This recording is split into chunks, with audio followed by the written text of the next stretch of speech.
Welcome back, horror fans. It's Wednesday, 8 p.m. Central Time, and that means another episode of the Week in Horror podcast, the only podcast where sometimes dead is better. We are coming to you live from our YouTube channel, so for all of our podcast listeners, be sure to check us out so you too can be a part of our live audience. This week, we are covering select films released in horror history, February 28th through March 6th. Thank you all so much for joining us. I am JL, and with me today are Eugene and Alex. What's up, everybody? Yo. And holding us together in the background is Johnny. So thank you, Johnny, for helping us out. We always appreciate having you here, whether it's behind or in front of the camera. I'm just a guy playing a guy, looking at a guy, doing a guy's thing. None of that made any sense whatsoever. And basic trigonometry, yes, it's stupid AM again. So I apologize. And hello, Crafty Keela. So good to see you. Thank you for popping in. We love you. So good to see you. Who else we got in the chat tonight? We have got Jessica G, who is first as usual, our stream queen, who's first no matter where she is. And of course, I just have to point one thing out there, JL. Uh-oh, what? You do not get a... Yeah, they can hear me. Okay. You do not get a monster from me. I didn't do the whole thing in the voice. I didn't. You didn't. I wouldn't even think about it. I just dove in. No monster for you. Oh, it's okay. I'll bring my own. I'll pour it out. All right. And Dark Steve, who's stuck using his phone. That's a bummer. But we hope that you can see. We hope that you can hear us. Thank you so much for joining us. PhD Tony, always a pleasure, good sir. And who else do we have? We saw, there's Kevin Paul. And everyone does need pie. Yes, they do. I don't know what the context is there, but I will agree with it. Crafty Keela, always great to see you. Thank you for stopping in. Basic Trigonometry, you the man. Love you, dude. And of course, NA has joined. So, man, we got an awesome crew, awesome fucking audience tonight. And Ricky Bell, hello. Good to see you. Well, holy shit. There was a bunch of stuff that happened this week. What? It did? Well, I mean, if you're... Yeah, it was actually busy. Yes, I know. Like a lot of stuff. Like a shit ton. Where do we start? Who wants to kick that off? I mean, I'll kick it off. So I got to ask this: Did everybody see the Mortal Kombat trailer? Oh fuck yeah! Yo, yeah. Okay. Before I give my deal, because I don't want to fucking rant and shit like this. But okay, thoughts. Mortal Kombat. I'm stupid fucking excited for it. Okay. The first one was terrible, and I'm glad that they're redoing this because it looks fantastic. Eugene? See, I love the 95 one because it was so cheesy. Like it was bad in all the right ways. And I still think I don't think this is going to be like a super monumental film, but I think it's going to be fun. And Sub-Zero looks like a fucking badass. We slashes like Scorpion and takes the blood and freezes it and stab. Like, that's fucking awesome. I'll watch that any day. I'm not looking forward to it. No. Ooh. No, I'm like that, like literally the bad opinion, like the one off opinion here. I'm actually not looking forward to it. And for a number of reasons, but the bar for live action Mortal Kombat. What is that? I think Eugene's muted. What? No, okay. Or maybe I'm seeing the delay. I don't know. Fuck, I don't fucking know. Stop looking at the. You can't look at the live stream while it's going. Yeah, I gotta stop looking at the fucking live stream. So, I'm not looking forward to it. The bar for live action Mortal Kombat was set very, very high with the Mortal Kombat Rebirth web series. Now, that was a series that aired on machinima.com, and it was absolutely stunning. They covered all the major characters. I think there was like 10 episodes. And absolutely gorgeous work. High-level cinematography, fantastic writing, excellent acting. It had Michael Jai White in it. It had Jerry Ryan in it. A number of other top-notch martial artists that listen to the show. It's fucking crazy. Oh, there's Johnny. Did we lose you? Oh, there it goes. Oh, it's back up now. Okay, we have next connections. We are back. All right, we are back. A week later in horror. Yes, sorry, Jessica G. I do apologize. To finish the thought that I was having before it completely leaves my mind. And no, PhD Tony, I'm going to contradict you. It's not because something else good came out that this one will suck. I was about to get to that before the stream started buffering. The issue is that watching the trailer, I've watched a shit ton of trailers. And I can tell when things are added in via editing just for pomp or whatever, to make something pop is what it is. The scene when Scorpion does the obligatory get over here, which everyone is expecting and everybody wants to get over here. That's what people want to see. Shit like that people want to see. That get over here was so forced in that moment. I would put a paycheck down that when we see the movie, that will not be where he says it. If they have to do that, if they have to make adjustments like that, that is a good clue that the film is not great. They're having to adjust the final product to make it look better in the trailer because they can't rely on what is actually there. Now, I still am willing to accept that I could be absolutely wrong. I really am. I could be completely blind. I could watch this movie and be like, this is the greatest fucking goddamn, video game movie ever made, or video game adaptation ever made. I could, but I doubt it. It's a low bar. I doubt it because Mortal Kombat Rebirth set the bar way too high for me. See, that's the thing is you're going into it like, okay, this is going to be a super phenomenal movie. I'm going into it like a low bar. Like, I want to go see some cool fatalities and some cool fight scenes. That's it. That's all I'm asking. If it somehow makes sense how characters fight each other or why, I'm happy. All right. Oh, let's see. We had a few more people join the stream while unfortunately we were down. So I'm going to go back and check them out, make sure that we say hi to them. Who else did we get in here? And where did I miss it? Don Giovanni. Yes, I apologize that we were buffering when you popped in. We've got it sorted out. Hopefully it won't happen again. Hopefully the stream will stay solid. Limey Play, so good to see you. Man, excellent video of yours on your YouTube channel that you dropped. I really, really enjoyed it. The editing was just hilarious. Anybody who hasn't seen Limey Play's new video needs to go check it out. Jay, his YouTube channel is Limey Play. He's fucking hilarious. Alex, what the fuck are you doing in the live chat? You don't talk to anybody. What? Fine. God, sorry. Charlie Welch, thank you for joining us, dude. I know that it's late over there. Eugene, what are you doing in the live chat? I never see any. I wanted to say hi. I can do that every once in a while. JL has his skeptical hippo eyes in. What the? I don't know what hippo eyes are. But you apparently I have them. PhD Tony says, good movies have bad trailers. Bad movies have good trailers. Trailers are not movies, but they are samples of movies. And if the sample is bad, it's likely the whole thing is bad. Sorry. Who has the movie podcast, sir? Oh. You or me? Oh. So funny. How does I see there? If I want to talk about glacial isostatic adjustment, I'll call you.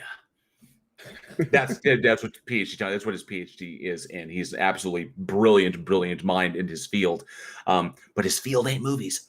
Boom. Actually, his field sounds kind of awesome. Like I would definitely check that out.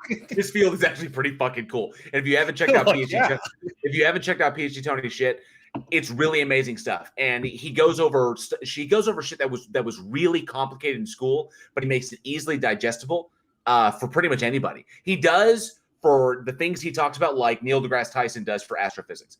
He makes it, understandable and easily digestible, and you can take it and you can apply it in other ways, which is really fucking brilliant. The dude is next level, and he works very closely with Professor Phil Bell. So it's literally two teachers for the price of one, and the stuff they put together is phenomenal. I mean, if you got time, give them a listen. They got their YouTube channel. You can easily take in multiple episodes in a day. So definitely check them out. Subscribe if you haven't. And Jessica, who thinks Hellraiser 3 is an Oscar-worthy movie. Also, JL, I don't think it's Oscar-worthy. What the fuck? Man, you're never gonna live that one down. I know. I can't. I'll just lean into it, But all right, and this got me because this just announced today. There's going to be a new Jeepers Creepers movie. Yes, sir. I saw that. No, that's one I'm looking forward to. Yeah. Yeah. Jeepers Creepers, where'd you get those papers? So, for those not in the know, new Jeepers Creepers film was announced for. It's called Jeepers Creepers Reborn, and it was announced for fall 2021 because I believe that they were just picked up by Screen Gems. So that should be interesting because Screen Gems was the production company or the production or distribution. I don't know forget which one they do. I think it's a production company who was behind Resident Evil. So I'm looking forward to what they can do because now that means good money coming in to make this movie. So I'm looking forward to what they generate. Especially while the storyline was good, the Jeepers Creepers 3 just really didn't live up to the first two just because there wasn't a lot of money. They were in a rush to complete it, but at least they got the story in. They just had to sacrifice on kind of like the effects and a number of other things. But, it was popular enough. We got a fourth one. And they're bringing back Gina from the first film. So I'm seriously looking forward to where that one's going to go. And last but not least, I wanted to ask everybody, because New York City just announced they're going to be reopening theaters. Movies are coming back. The theater house is reopening. We're going to see the slow reopening of them across the board. What horror right now? Here we are. We're coming into the end of February 2021. What horror movies are you guys looking forward to in theaters? Or if you're looking forward to one or whatever. Does Mortal Kombat count? It'll have some gruesome deaths. We'll have some gruesome deaths. This is true. I want to start this off by talking about a movie I am not looking forward to, and the fact that they're making it is a disgrace to the. Oh my god! I think I know what you're talking about. Oh yeah, and it's a disgrace. A disgrace to the original. Oh, okay. It is. They are remaking an English version of Train to Busan. Yeah. Wait, how the fuck do you remake a movie in America when the major plot line is based on light rail technology? Yeah, so something we don't have. I don't know how they're going to adapt it, but there are certain films that like you just don't touch. So to me, it's like you either learn to read subtitles or you find an English dubbed version. Because I'm pretty sure there's one out there somewhere. Or we make it work, because like to me, Train to Busan is one of the top 5 zombie movies that's like ever made. Period. Yes. Night of the Living Dead and Shaun of the Dead and these others, it's in that same category. And the fact that somebody's like, we need an English version so that American people want to watch it. No, fuck you. I'm pissed. Fuck you. Fuck off. If you don't want to do the homework to look at Korean films, right, then that's fine. You can miss out on an amazing movie. You'll miss out on plenty of other international films that are fucking awesome. Fine, live in your shit corner of the world, but don't take something that is fucking brilliant, that is perfect, because all you're going to do is just shit all over it, because that's what America does to great international films. This is true. That was probably one of the most passionate rants I've ever heard you go on, Eugene. I've been upset. It was now like 2 days ago. I've been upset the entire time. See, I back him on this, absolutely. And Train to Busan was absolutely brilliant. And because it's rare we get the really solid zombie hit. Like you like name is right. the solid zombie hit since 2004's remake of Dawn of the Dead. You got that one. You got Shaun of the Dead. Fuck. Yep, that's it. Dawn of the Dead, Shaun of the Dead, Train to Busan. What are some ones that really, really stuck with me? I really enjoyed Warm Bodies. Okay, see, I really did enjoy it. But how many zombie movies have there been? There have been lots. 28 Days Later. But I mean, not a lot, but not a whole bunch. And to remake another one and alter the scope of the film in this where I don't know if that will work. And while it makes me very, very sad that Peninsula was not as good as it should have been, Peninsula really dropped the ball. I think this one will drop the ball even farther. It's gonna miss on everything that makes, because Train to Busan, what makes that movie phenomenal is its focus on characterization, not the zombies. So you identify these characters, you connect with them, and you can see friendships and relationships like building and solidifying throughout the movie. It's about them, not necessarily the zombies. And the American version is going to be all gore, no substance. It's going to be trash. And unlike the Mortal Kombat, which has low expectation for stories anyway, it's fine. It's great. You can go with. But Train to Busan is so fucking good. Yeah. And the best they can achieve is to hit the same level. That's the best they can do. You can't beat that movie. We are getting some serious recommendations in here. So, hold on, real quick. Obviously, Halloween Ends is going to be a good one. Did you see that they're coming out with the Paranormal Activity 7 and Escape Room 2 too? I did see Escape Room, the announcement for Escape Room 2. I did not hear a new announcement. I hadn't seen the one on Paranormal Activity. Yeah, I found that one out the other day. But I was actually impressed by Escape Room. I'm kind of looking I know, forward to yeah, absolutely. That looks really good. Those are good. One vampire movie that I'm not looking forward to, though, because of the main actor, is going to be Morbius. You don't like Jared Leto? I can't. I just can't. I couldn't. It was, dude. You should have just stayed in the band, man. Like, just play music. Alex is like a high school cheerleader. I just can't even with Jared Leto. Seriously, I can tell you, I can tell you, I seriously looking for. Let me go down these real quick. I just want to keep up with the chat real quick. Yes, let me play your quick. He brought up Zombieland. Thank you very much. Peach Tony brought up The Night Eats the World. It was decent. I don't think it was one of the big heavy hitters as far as awesome zombie, but it wasn't a bad film at all. Dawn of the Dead Bloodlines. Okay. It was good. PhD Tony says The Girl with All the Gifts. Not a bad one. We actually that actually popped up in the Daily Splatter recently.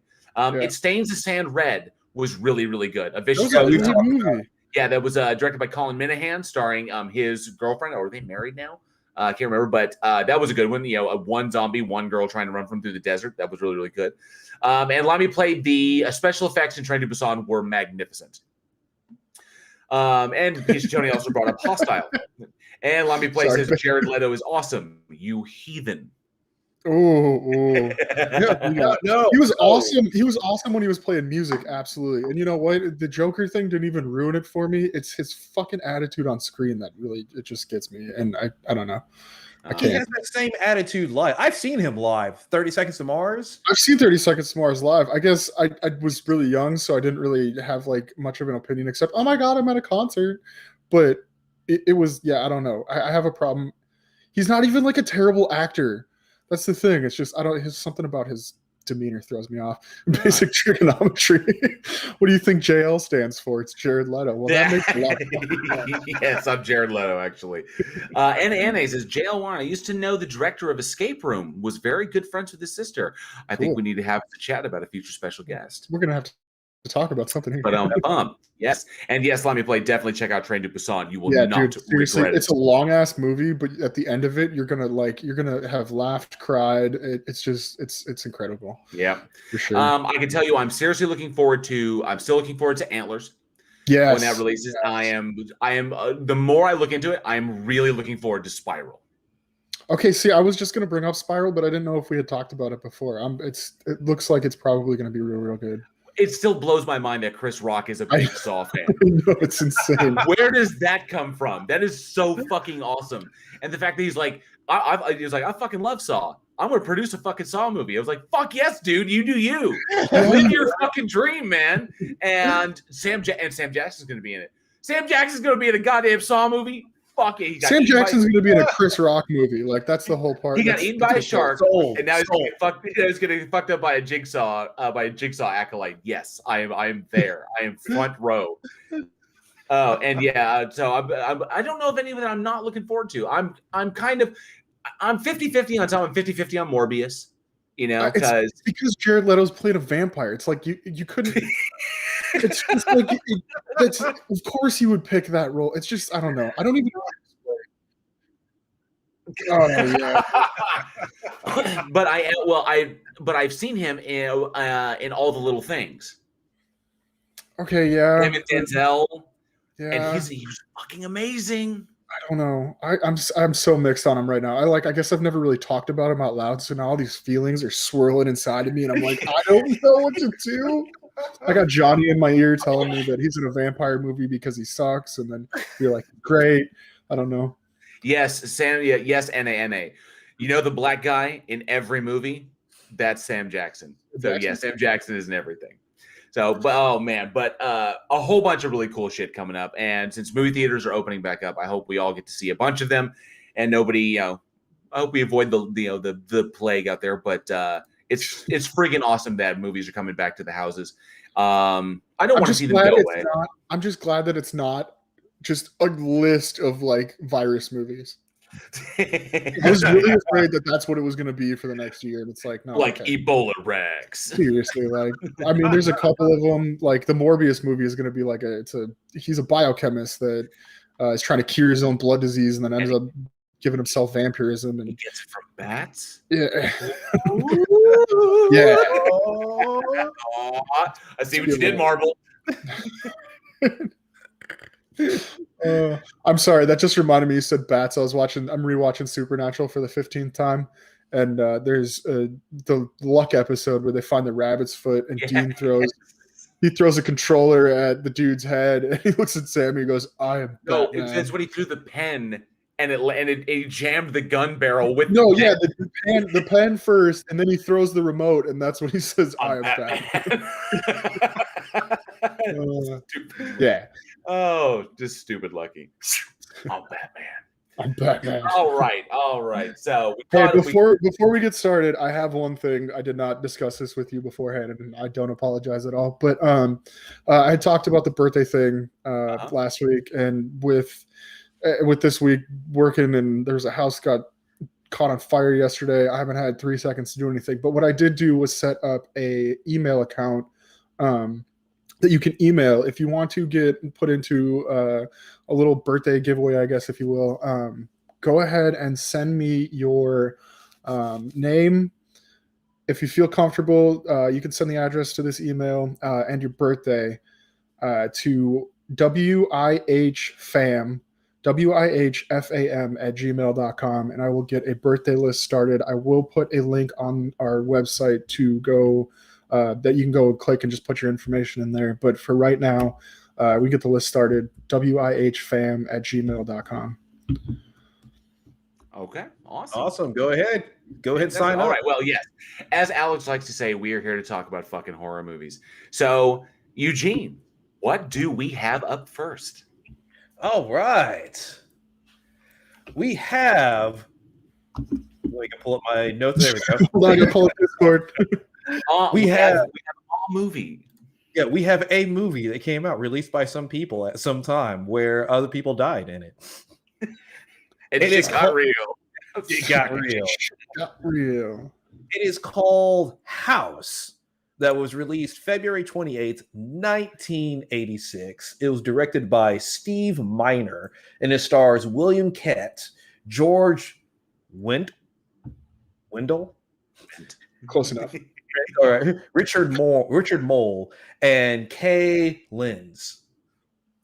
And basically what ends up happening is you have a Vietnam vet that goes back to his aunt's house, and he starts, whether it's through PTSD or actual supernatural things that start happening to him, and he starts seeing ghosts and creatures and all this other kind of stuff that starts attacking him. And shit gets real. I fucking knew it was coming. Get real. Man, you skipped over a lot of that backstory. Like, bad shit happens to him. Like his son goes disappearing. Yeah, his son disappears. It was like his aunt commits suicide. It's so crazy that when I picked this movie and I was talking to some individuals, I was actually shocked by how many people were not aware of this film. Now, I know that there are hardcore horror fans out there that know of the House series. There's actually 4 films in the House. Well, the third one wasn't really related, or the third one wasn't related. But there were 4 films under the House franchise. And I was surprised how many people weren't aware of this film, because this film is fucking amazing. I mean, box office alone, for a haunted house movie with all practical effects, this thing was shot for $3 million and grossed 22.1. Yeah, like in they made some 1986. Yes. But hey, the practical effects in it were fucking awesome.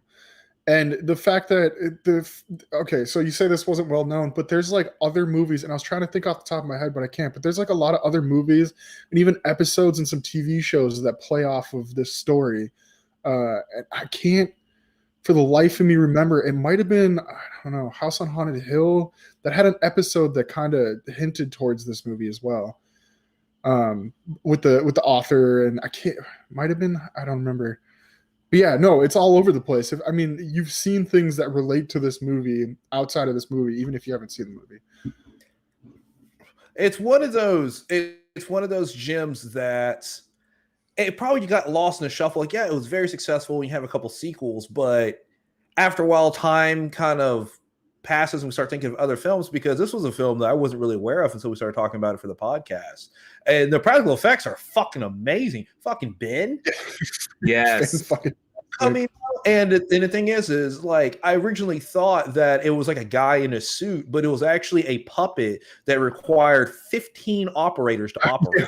Exactly. God dang. I was gonna go into that. Man, could you imagine working over somebody else, and somebody reaching behind another dude? Like, it would have been so cool to sit and watch the fucking puppet on that one. Just like, Jim, move your hand. Oh shit! Like, oh, yeah. Move your hand. Was he walking down the stairs? Move your hands. Move your arms. Like on it. Did you know Kane Hodder was the stunt coordinator on this film too? I didn't know that. I figured Jim. No, Kane was at the time was gigantic in the field of stunt work. He was one of the biggest names before. I think this was before his accident. 86. Yeah. Before the fire accident that actually almost killed him. But because Kane Hodder is a badass, he came back from that. But yes, he did a ton of stunt coordination and stunt work before landing the role of Jason Voorhees. But dude, I was blown away. I've always loved this movie. It's for some reason it kind of hits me. It hits me where Labyrinth hits me. Where Dark Crystal hits me. It has dark overtones. It has some really, really creepy fucking scenes. It has some dark undertones, but the practical effects, they remind me of like Labyrinth, like Troll, where everything was practical, no CGI. It's completely, we just don't need it. And that speaks to the movies that I grew up with. This was 1986, so obviously I was or 85 or 86. 86, but I was 6 years old when this movie came out. So whenever I watch it now, it takes me back to those days. And I absolutely adored it. There's a magic to practical effects that I think they've become a lost art. And I think more people need to focus on them, and more people need to start, I think, paying them the respect that they deserve, especially when you talk about not only the creation of Big Ben, okay? You think about the engineering that went behind that, the planning to create a puppet that requires so many hands and so much coordination and articulation in order to make work, and then put it in a movie and shoot that thing successfully. That's next level, and you just don't see that level of work anymore. Not often these days. Not like that. Yeah, not. And that's the charm of practical effects, is because, first of all, they hold up well. When people are going real super green screen, super CGI in the late 90s and early 2000s, oh man, it looks great. And then it doesn't fucking hold up. Unless you're James Cameron, your CGI did not hold up 10, 20 years later. But the practical effects, they still look the same. And it's the little imperfections that what really stands out, because CGI looks too perfect. Yes. And to the point where it's like, I can tell the CGI, it's too perfect. But it's the little inconsistencies, the little things that you can't really calculate with the computer that practical effects can do that really showcase what it is. This film still looks exactly the same as it did when it came out versus like the Phantom Menace. Oh, that movie did not age bring that seriously. Why'd you bring that up? Why you just got to bring this show down, man? I try to forget. I've been trying to forget about that movie for like 15 years. But yeah, for anyone who hasn't seen it, and I can tell there's some individuals in the live chat who have not had the pleasure of seeing this film. If you do get an opportunity to check it out, either rent it tonight or maybe we'll stream it in the theater on our Discord community. But it really is a special film. It's got some really strong tones. And it's not just the practical effects that get. Oh, thank you, Jessica G, for putting that link up in the chat. It looks like you can stream it here in HD. So yeah, definitely check that out. The link will be in the live chat. There's a magic to it that I think will kind of take you back, maybe a little bit nostalgic for simpler times in movie making. But there's also the storyline. Like I said, it compares to films like Labyrinth or Dark Crystal or Troll, like this, where we have like the puppetry, we have the practical effects, but there are darker tones to this. And the one thing that always stuck with me was the author. Okay, was Roger. Okay, Roger's veteran, PTSD. He's seen war and the ugliness and horrors of that. He's brought that home with him, and the idea that trauma like that can open you up to attack, can make you susceptible. And that is why the house is able to take advantage of him and is able to attack him the way it does. Katie. So speaking to what veterans go through and the things that they keep to themselves, because one, many of them don't want to burden others with them. Two, many feel that they are protecting others by ensuring that they never have to know the horrors that they know. They never have to spoil their lives because their own lives have been spoiled by this. Sometimes emotionally, deeply emotional. And here he is, Roger's all alone in the house, no family, alone with his trauma, trying to write, and out come the monsters to come and get him. And they get increasingly more disturbing. The images of his wife, when his wife appears and turns into the fucking oh god, that was so fucking creepy. But yeah, it's wild shit. And that character for some reason stuck with me for a long time because I think it was very, very reflective, especially 1986. I think at the time we were looking at the decline of the support of our the real decline of the support of our veterans, and that they were dealing with things that we were not ready as a society to help them with. And this really put a call to that. And I thought that was really, really important. Well, because at that time, we were actually starting to get a lot of Vietnam-based films because you had like Oliver Stone and Platoon and Born on the 4th of July. You're starting to get these filmmakers that were actually vets in Vietnam. I'm not sure if the author director here were, but you started getting them and they're starting to make movies about what's going on in the mid 80s. And so when you have him, you're already in an altered mental state. And the thing about the military is you're taught from day one, you suck it up. If it hurts, suck it up. That's it. You don't have to tell anybody. Don't be a bitch. You just suck it up and you just deal with it. Don't be a bitch. Just fucking deal with it. Don't have feelings. Don't have feelings. And so when you have him, when you're by yourself, that's when the demons come out. We're talking about being metaphorically. When you're not being distracted by somebody else, you're not being distracted by doing a task, you're by yourself alone, writing a book with your inner thoughts. That's where the demons come. And that was kind of like the metaphor that I got out of it. Such a good film. And I think deserves way more respect than it gets and way more awareness that it gets. And yeah, we could cast a House 2 the second story. I mean, that was very, very tongue-in-cheek. And it went a little bit heavier with the camp. But typically we see that with horror films. They just don't stay straight horror. You can't stay that heavy for forever. You've got to add some camp. So very much like the Evil Dead series, more and more comedy, more and more camp, more and more physical comedy started entering into the fray. And of course, he kind of went off the rails, like House 3 and House 4. But the first one is a special one. And for all those who have seen it, I think they'd agree that it's pretty much a must-own for any diehard horror fan, just because it's just one of those ones is made I think that anybody could watch. I think Jessica G said it best. House is like Making Contact and Erie, Indiana. Comedic elements, but fucking scary.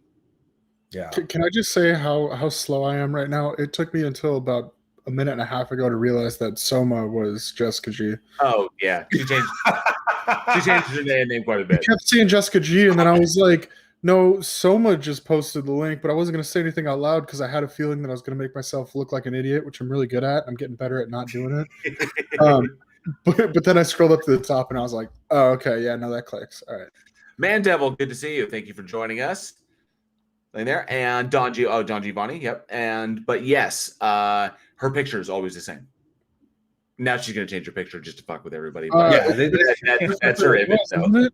Huh? It's different than it was because there was an old picture of just her, and now it's like a chicken's face. That's not chicken's face. That's her with the goggles on. Yeah, she has red hair. Oh my god! Yeah, I need glasses, bro. Wow, you do. You need to listen to your. Apparently, she says you need to listen to the parrot more. I know. That thing's probably a lot smarter than I am.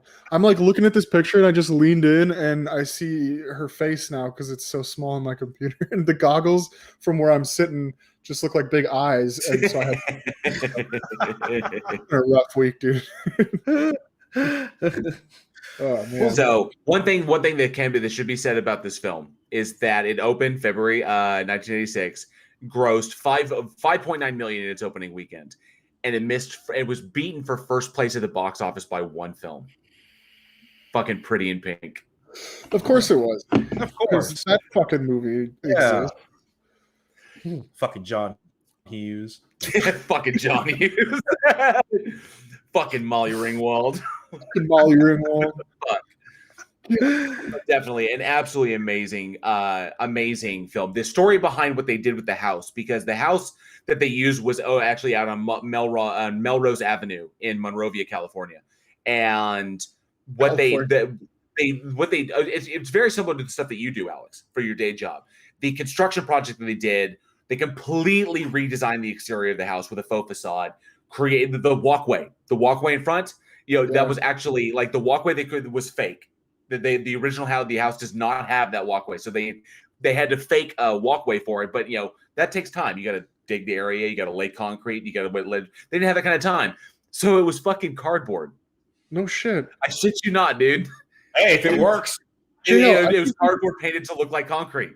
I think you just figured out what I want to do when I grow up. I think I want to go remodel houses for movie sets. Yes. Super dope. Yeah, it's so much cheaper and faster. Okay, it just has to look like a good job. Well, okay, so dude, I'm for Alex's reference. So that house is a Victorian manor, right? So Victorian style. Yeah. And they took 4 weeks of a crew of 5 guys to modify the existing manor, and they repainted the entire exterior. They boarded the front yard with that crazy looking wrought iron fence. Yeah. So they installed the fence, and they supported it by the stone pillars. They attached foam spires to the roof. The big ass spires that were on the roof of the house, those are carved out of foam. Nice. Yes. So foam spires on the actual roof, and then the back of the house had a clapboard facade. They covered it up with brick, and landscapers were brought in to plant flowers and reseed the entire lawn. Because the lawn was dying, so they resodded the whole thing, and the yard had no sidewalk. So a faux walkway was made it was plywood painted gray to look like concrete and positioned to lead straight to the front porch. And people loved it so much. There was such a positive reaction. The guys who actually owned the place had one built for the house that matches the movie. Nice. I hope the guys that did the work in the first place got to do the actual work on the second half. That'd be cool. It's pretty cool stuff.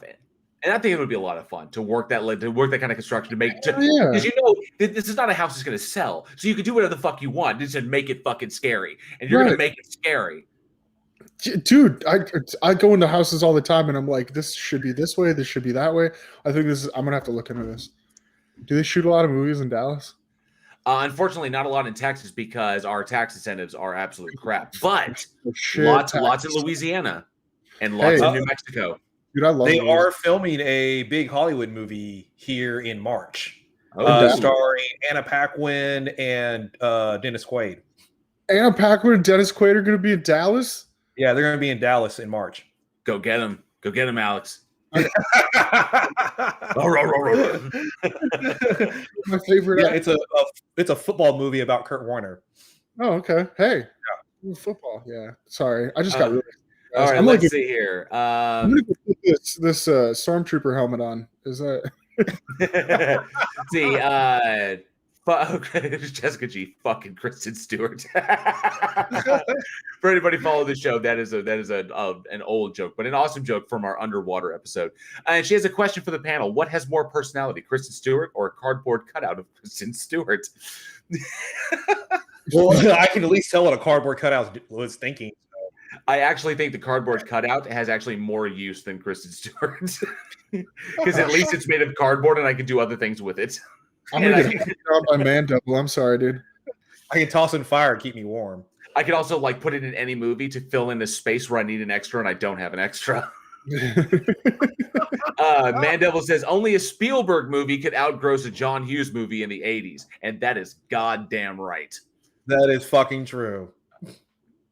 Oh, but anyways, wow. Apparently Quiddy's the Sprinkler, who is in the Flat Earth debate community. I'm familiar with Quiddy's. He is a Hollywood set builder. Nice.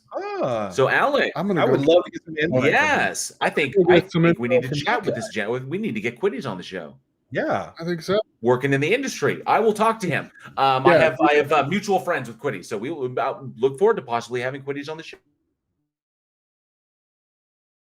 in the future. That'll be really fucking cool. Yeah, I was in Denton today because I got Fry Street. I do maintenance on their bars down there, and so I was in Denton and I drove by the Flat Earth house out there. There's a Flat Earth house? Oh my god, bro! I'll come pick you up one day and I'll drive you over there because it's fucking hilarious.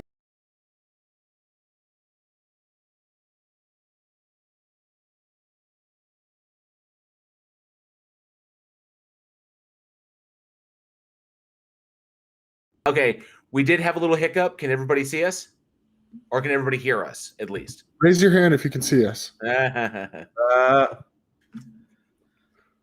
Yes, we are back. Okay, so fantastic. Okay. So that's wild. I think I saw that car at the Flat Earth International Conference. Probably. They are prevalent all over the fucking place. But the house is in Denton, and every time I drive by it, because I have to go up there, unfortunately, a lot. I hate that place, but I have a hard time not running my truck through the front doors of it.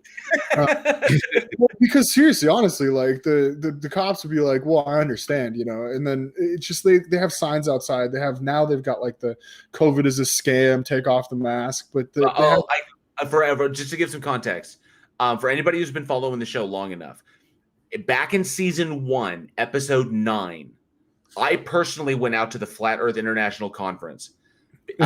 Just to check it out. It was up in Frisco, just to check it out.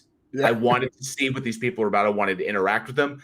And the reason I did it, and I brought it up on Week in Horror, it doesn't seem like it would be a horror subject. Let me guarantee you, people, it is a horror subject. Like, it's horrifying. It's horrifying. Yeah, the depth of the self-delusion and the fact these people, they walk amongst us. It's like some Heaven's Gate bullshit. Right. Like, and it's creepy. It's creepy as fuck. You should see the house, man. I'm not kidding you. It's something that you have to come check out. I'll have to go see that. It's like people are living here in this lifestyle, and I don't know what their deal is, but it's like their cars are covered in just like it's all a scam. You can't see the curb, blah blah blah. Gotcha. It's like what? What do we got, Eugene? I don't have anything for them. I don't. We have a picture of the Earth. I don't need more proof than that. But so anyways, speaking of house, segue. So the house actually features several different monsters. And we've talked about a couple of them. And so what I actually want to ask the audience is, what was your favorite monster in the house? I know mine was the Big Ben one because he had an army helmet and came out with an M60 heavy machine gun. That's okay, yeah. It's a fucking beast, is what he was. But there are some other great monsters in it. So, which one was your favorite monster in House? Ba-ding. Oh man, I'm gonna have to go with Big Ben. He is the one that just gets you. You know, the other ones were just kind of like like Jesse said, the lady in the cabinet. Yeah. But I think Big Ben is what did it for me because that shit was, at the time, that shit was fucking intimidating as fuck. I mean, he's fucking huge. It was like so well done. Like, he was awesome. It was pretty badass. And of course, Mandel says yes, Big Ben as well. So very fucking cool. That's probably one of my favorite. Yeah, fucking sweet. All right. So, Alex, what do we got next? Oh my God, yes. Okay. Good, we're here. All right. We've got The Mangler, came out March 3rd, 1995, which I'm not even going to go into why that date is wrong, jail. Sorry, had to happen. This is a Tobe Hooper film, written by Stephen David Brooks and Tobe Hooper, directed by Tobe Hooper. It's had Robert Englund in it, Ted Levine, Daniel Matamore, Jeremy Crutchley, Vanessa Pike, Demetri Phillips, Vera Blacker, and there was one that I wanted to mention that wasn't a big one, and there was Todd Jensen was in there as Roger. This movie's awesome because this is my favorite when you could sum it up like real easily. There was a laundry folding machine that gets possessed and starts killing people. It's like really just that. and of course, it's got Ted Silence of the Lambs Levine, Buffalo Bill Levine. Was she a great big fat girl? But yeah, but he's always awesome. Whatever he does, every time I see him on screen, all I think of is Buffalo Bill. Where she a great big fat person. It's like it's like okay, dude. Sure, you can use my phone. I'm not going to say the usual line. Everybody knows the lotion line. But he is absolutely great. I made it weird by not saying it now. Jesus. Oh, God. It puts the lotion on its skin or else it gets the hose again. Yes, it gets the hose, precious. It gets I'd fuck me. I'd fuck me hard.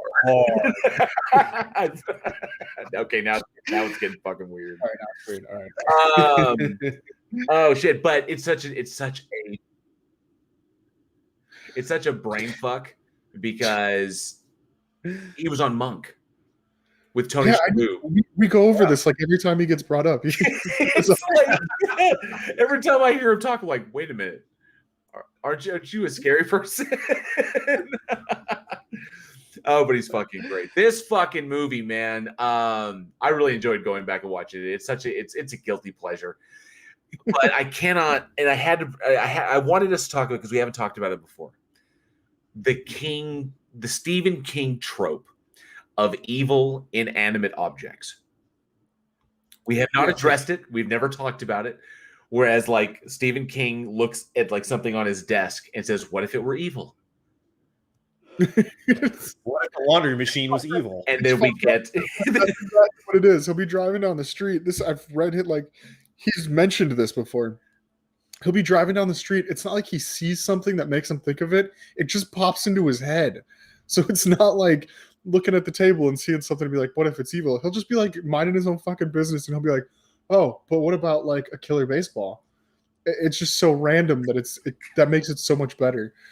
Because if you think of Creepshow and you think of like The Lonely Death of Jordy Verrill and because Maine has a lot of countryside. He's driving through. It's like you see the cornfields. Like he looks out, corn.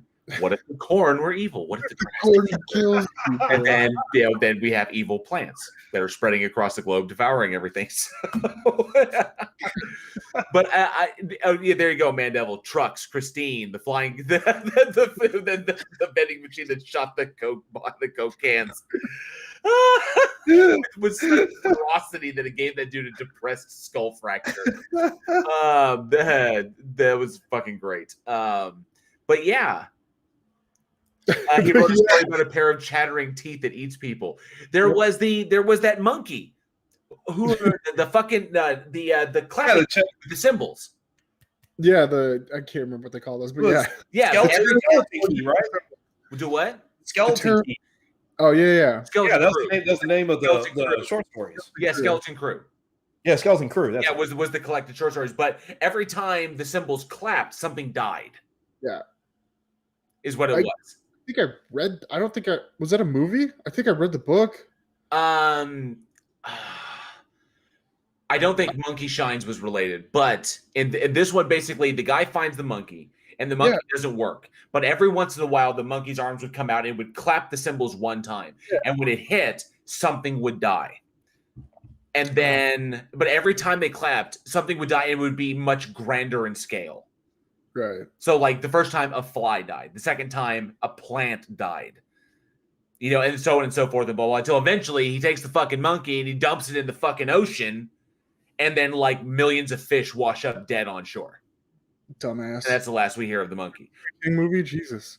But he did one called Word Processor of the Gods. That was an evil computer. Dude, listen, this is this movie right here. What I was writing on was evil. Oh, no.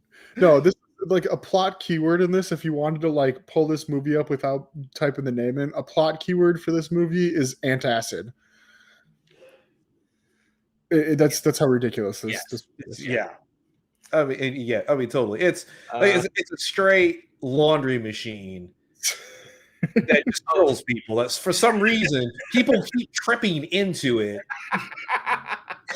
Conveniently, because you have like the old lady, and she has her pills that's like right next to like the roller, and she's like, "Oh, let me try to fuck it." All she had to do was just let me get a prescription refill. But no, she reaches in and it sucks her into the machine and it kills her. All people have to do is walk away. Just walk away from the machine. Oh, okay. So yes, Mandevil, you are correct. In the Tommyknockers, the book, there is a flying cola machine with a buzzsaw that hunts people. You are correct. In Trucks, there was a cola machine that fired Coke can. That was firing sodas at people, and it killed the baseball coach with it. And that was quickly followed up by the scene with a kid with a baseball player. The Little League player gets run over by the steamroller, which was fucking hilarious. He just went down. And yes, Monkey Shines, the movie Monkey Shines was about a helper monkey, a colobus monkey? Colobus or rhesus monkey? Rhesus monkey, I think, but trained to be a helper monkey for a guy who was recently paralyzed from the neck down. And he develops through some sort of medication. He develops a psychic link with the monkey, and the rage he feels about being paralyzed, because he's obviously a very, very angry person. He's paralyzed from the neck down. That rage drives the monkey into homicidal acts against the targets of his rage. So if like someone disrespects him because he's paralyzed, he can't act against him. So the monkey becomes like his proxy, and the monkey starts killing fucking people. So that was actually a really, really good movie. Hey, fun fact for the audience, personal bit about myself. I fucking hate monkeys. I fucking hate monkeys. I fucking hate monkeys. They're assholes. I can't. Nope. Remember this, kids. It's going to be on the test. Alex hates monkeys. I hate monkeys. I hate this monkey. Apparently, King wanted the cola machine in Trucks to move, but they couldn't get it to work. That just seems even funnier to me. Fuck it, I can't move, so I'm just gonna fire fire cans of Coke at people at like 60 miles an hour. I could see it as being like a thing. Like he went to go to a Coke machine one day and put $1 in, and it wouldn't take his dollar, and then it finally does, but wouldn't spit out the Coke. So he got so mad at it that he wrote it into the story. You can see that being like a situation. I want to see. Tony said cocaine is a hell of a drug. I'm sure it was involved. Who said basic drug? Yeah, that's opioids for you. But I just find it, we never actually addressed the evil inanimate objects trope. It was like Christine, it was a car from a Buick 8. It was a busted car that actually didn't drive. It actually turned out to be a portal to another dimension. So many of them, just an innocuous object is obviously very, very evil. And it seems to be something that he relies on. And I guess I wanted to digress on that or see what people's opinions were on that. I guess it's just one thing we know and love about King nowadays. Is he makes you look at the ordinary and innocuous stuff, as potentially sinister. Like the bad beer one where it was the dad that drank the beer that apparently had gone bad and he turned into a fucking like mutant bacterium thing that was dividing and splitting into multiple entities. It was fucking gross. But yeah, because at that time he slept once in the 80s. This is so true. Oh, I remember him saying in an interview that he didn't remember writing Cujo. Really? Because he was so blasted that he fucking wrote it in like a haze. and then he had it published, and Cujo is actually fairly good. I didn't really the ending was such a downer because the kid dies, but in the book, that's why they changed it for the movie, and it was much better in the movie. I liked that the kid survived the mom's fight for this epic fight for survival. D Wallace, holy shit, this tour de force performance, and then she saves the kid at the end. That it was all that the whole fight for survival was not in vain. I enjoyed that. I liked Cujo very, very much. The book was just but yeah, apparently he didn't remember writing. He wrote it in like a cocaine fueled haze, just kind of like, I'm writing a fucking story. What was it, that picture of the kid? I fucking love writing. Can you picture like all of a sudden a publisher just sends you your manuscript back? Like, yeah, we really like it. He's like, what the fuck is this? What did I say? Sure. I'm glad you liked it.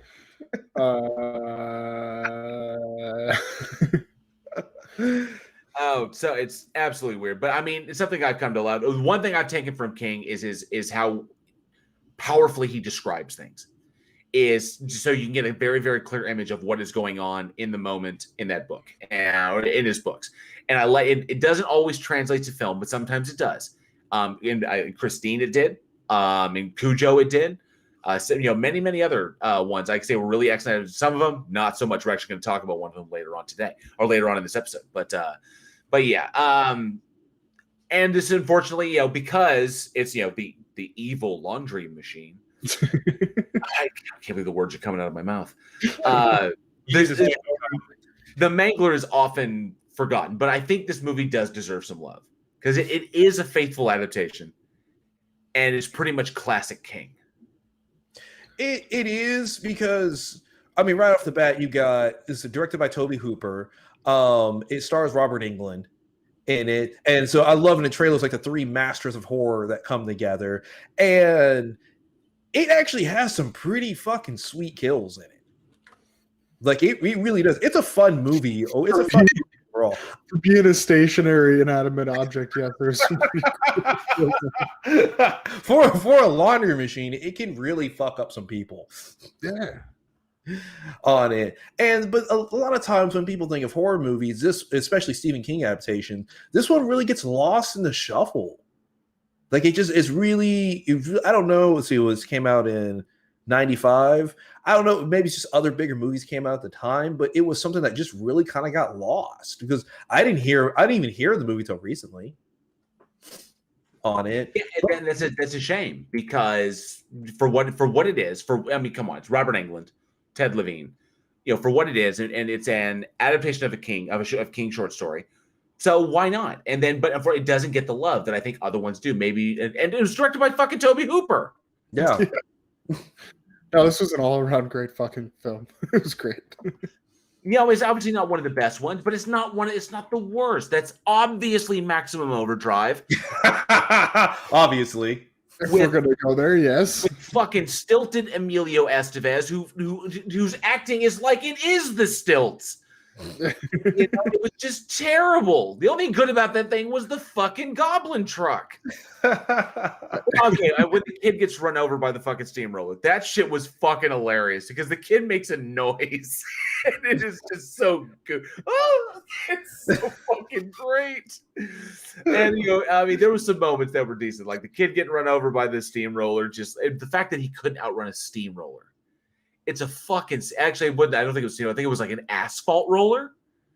But it's a roller. Yeah, but it's not like it's not like they run at like 60 miles an hour, man. This is a baseball player on an open baseball field, and he stood there and got run over by a fucking asphalt roller. What are you Austin Powers? Just get taken out, okay? Yeah. My time in this story is over. Oh man, but. Then it's objectively bad. But this one is not. I think we got an over the top Robert Englund, a kind of over the top Ted Levine. Everybody's playing it up because King characters are what they are.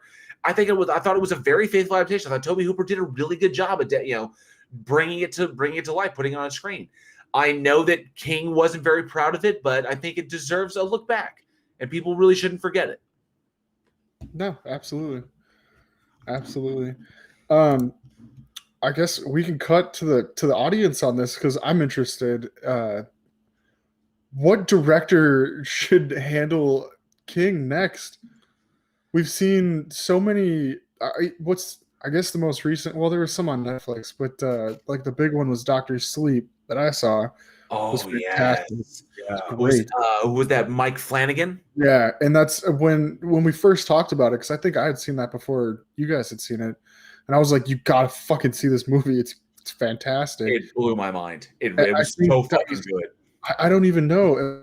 And when you brought this question up, I was like, "That's a good fucking question." Because like, who are you gonna bring in? I mean, the first thing that came to my mind was Tom Holland, but then the second thing that came to my mind was Rob Zombie because I fucking am a massive Rob Zombie directing King. dude. I just want to see how that would go down. I don't. It's like I feel like their styles are so different. I don't know. They are. I think they can make it. Wow. You know who I'd like to see? David Cronenberg. Or Yeah. I would like to see David Cronenberg, the body horror master, take on King's work. Or Lynch. Okay. I can see David Lynch. David Lynch taking on. Okay, so imagine that. Cronenberg or Lynch. I would love to see tackle King. All right. I would like to see Lynch take on. I would like to see Lynch take on a more surreal one of his stories, and King and Cronenberg take on one of his more disgusting ones. Yeah, I mean Cronenberg would kill the shit out of that for sure. Fuck Oh, yes. yeah. Oh, absolutely. What about go ahead. I would like to see one of the masters of just general dark themes, David Fincher. Fuck. I think Yeah. kill a Stephen King. Like, Why are there so many knock it Davids? out the park. There's a bunch of Davids. There really is. I just started noticing that. But fucking Fincher, dude. Fucking Fincher, dude. I mean, when you think about that, the mind video of the guy of Seven, Fight Club, all the He had the girl with the dragon tattoo. The girl with the dragon tattoo adaptation. Oh, the one all of the money in the world. The one of Rosamund Pike and Ben Affleck.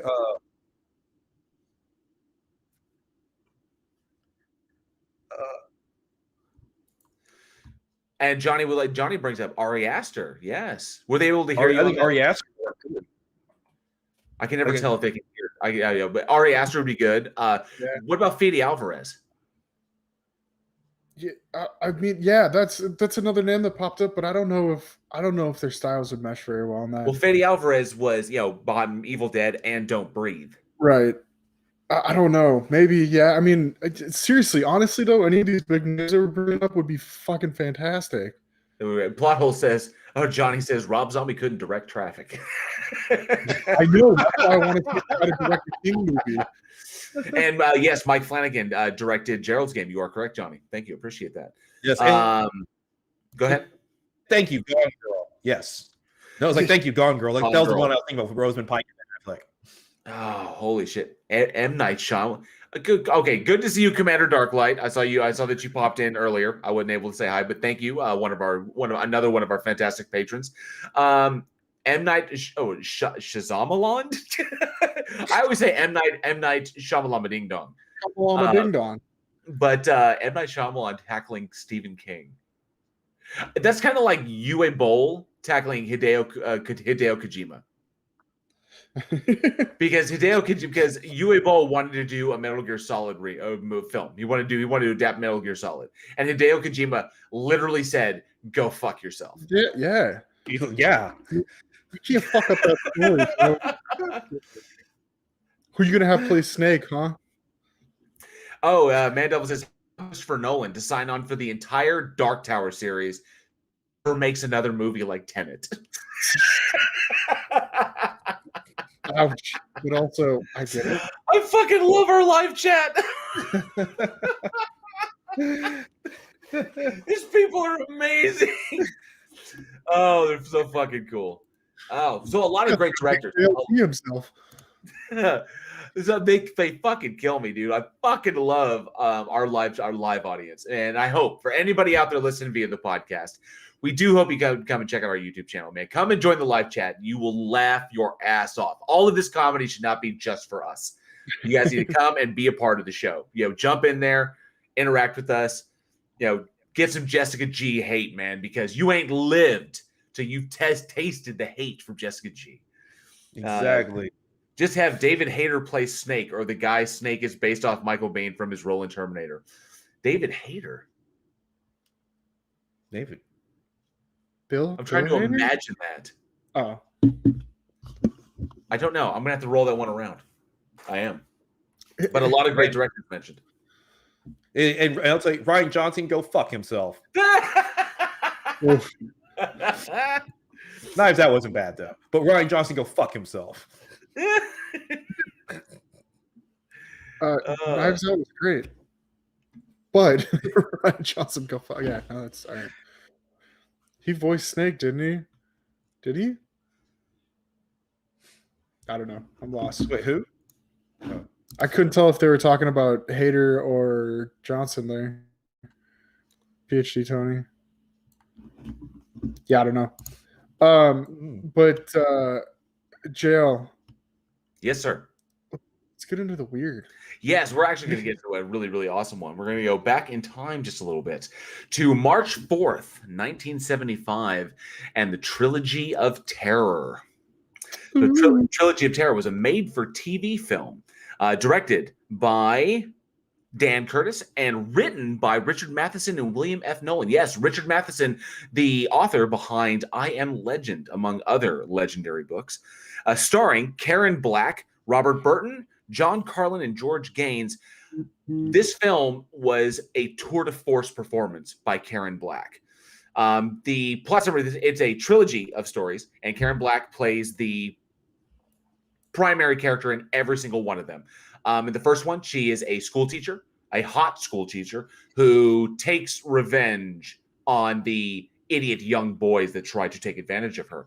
And the second one, she plays dual parts, where she plays identical twin sisters, one beautiful and one not so beautiful, and the deadly rivalry between the two. And in the third one, she plays a young woman stuck in her apartment being chased by an evil Zuni fetish doll, which arguably for fucking made in TV was goddamn scary. That was. That shit was fucking scary. That was based on Prey, the 1969 short story. That was, I mean, the story was fucking terrifying. And it was the only one that Matheson adapted himself. Yeah. Because Matheson didn't adapt the first two. They're all based on Matheson's work, but Matheson didn't adapt the first two. Those were adapted by other individuals. But he did what was the name of the doll one? Each one is the name. Each one is the name of the character that Karen Black plays. Yeah, that's Amelie. And he actually did the adaptation for that one. And oh my god, that one was so fucking creepy. Every moment of that, it was ominous from the start. And of course, just supercharged by this performance by one of, the horror genre's greatest leading ladies. Karen Black, absolutely inimitable actress. The girl could do anything. Yeah, she's fresh off of Easy Rider when she ended up doing Trilogy of Terror, which Easy Rider's a huge classic film. Yep.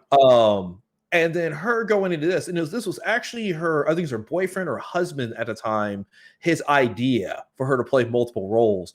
And the thing is like she fucking kills it, because all these roles are different. And so especially when you get to Maleficent and Teresa one, where they're exact opposite. One's very timid and very timid, very reserved, while the other one's very outgoing, very playful. And she's able to flip back and forth between them. So you really get to see a wide range of it. And what's kind of nice, it's nice having her, even though she's playing different characters, she's still kind of a link that puts everything together. So instead of just some of the others were like the ABCs of horror, where it's just all these separate things, nothing links them together, you still get to see her in all of them. She plays the main character in all of them. and she just nails it. And I mean, really, the third one with the Zuni Warrior is the best. The first two are kind of thriller-ish, more mystery thriller, but the third one is straight like Zuni Warrior running with a knife, attacking her, cutting her. She traps it, cuts his way out of the box, comes back. The effects, once again, all practical puppetry. The effects are fucking awesome in it, and she's just fucking Karen Black is awesome. This is actually what helped drive her career towards horror films. She started doing more and more horror films after this one. There was an interview where she said that despite its success, and she was grateful for it, she always felt kind of annoyed by Trilogy of Terror because she felt like it pigeonholed her career down a path that she did not originally intend. She didn't want to be. She had no aspirations to be a B horror queen, which she was. She was the queen of B horror. I think the last film she shot was House of a Thousand Corpses. She was the original Mama Firefly, and unfortunately, she passed, and then they had to recast her. But then, the girl the actress they recast her with is just batshit fucking crazy in the role. But Karen Black had a presence that I don't think could be duplicated by many. She was just. There was something. I hate that term that Hollywood says you have it, that you have it or whatever whatever the fuck it is. But Karen Black had it. Yeah, and that's the only way to describe it, because when you take, say, an actor's performance or a film or music or anything like that, it's just the unexplainable. It's the unexplainable factor of why it works in this situation doesn't work in other situations, or if she did something different, it wouldn't work. She just nailed it, the X factor that just puts it to the next level. God, she was so good. And the running the gamut of these three characters. I know, Alex, I think this was the first time you got to see this. Yeah, I had no idea. What was your takeaway? You're at the end of it, and it's like I was just blown away, like you guys are talking about, just the fact that she could play all this wide range, but she fits so well into the whole thing. It was like, I think I was more blown away by just Karen Black in this whole thing. Like the stories were great. I had heard the story of Amelia beforehand. I had read Prey before. So when that one popped up and I was like, this seems familiar. Oh yeah, that's what it was. And I was like, oh my God, now I'm excited to see what she does here. I was just like on the edge of my seat the whole time. And the fact that it was like made for TV was like, but why? Because this could have easily been a box office hit for sure. Yeah, it feels like a feature film. Like it feels like something released in theaters. I had no idea that it was just made for TV until afterwards, and I was researching it and stuff. But yeah, no, this absolutely could have been a blockbuster. And you bring up House of a Thousand Corpses, and that's sad. It was like I got so into Karen Black because I'd never really seen her outside of House, and then this, and so it was just her life was very quick for me. And it's kind of sad. I'm going to have to go look up some of her work. She's so amazing. Oh, Ivy Gentry has just joined us. It's okay. It's okay to be late. We were actually a little bit late starting the stream. But, it sucks that you're sick. Oral infections below. That's awful. It sounds like the name to a cool fucking metal band, Oral Infection. Mandevil would like to ask. By the way, I sent my address details you asked about in email. Did you get it? I am checking right now. He's giving it a look. So, but Ivy, thank you for taking some time to stop by and say hello. We're so glad to have you here. Oral infections blow. Nice pun. Uh-huh. All right. I did not receive an email. Nope. Yep. I did not receive an email at this email address. So WIH-FAM, FAM. FAM. Okay, so like Weekend Horror Family. Like family. But it's WIH-FAM, FAM. Yes. I'm sorry if I did not enunciate that. Fam at gmail.com. Gmail.com. So like family. Oof. Ivy had to go to the ER on major antibiotics. Woof. Broad spectrum. Stuff that involves the mouth is just. Ugh. Yeah, I hope you feel better really, really soon. Absolutely. Really soon. Oh, apparently he said it was a few weeks ago. Wait, no. Okay. Wait, Man Devil, was this in response to a trivia that you won? Uh-oh. Because everything's been shipped out. At least I think. Yeah, pretty sure. Pretty sure I'm caught up. There's so much shit going on. I hope I'm caught up. Yeah, we for anybody just now listening, we do trivia at the end of every episode, and we give away a prize. Yes, it was a trivia. Let me see here. I have a list of our shipping list of all the requirements in our notes, and yes, Man Devil. Man Devil. Yes, to Japan. That's right. Yes, we sent it. It is sent to you. I got that in. Hopefully it will arrive soon. Shipping has been really crazy, especially to the other side of the planet, the other side of the globe. Yeah, The globe, because round.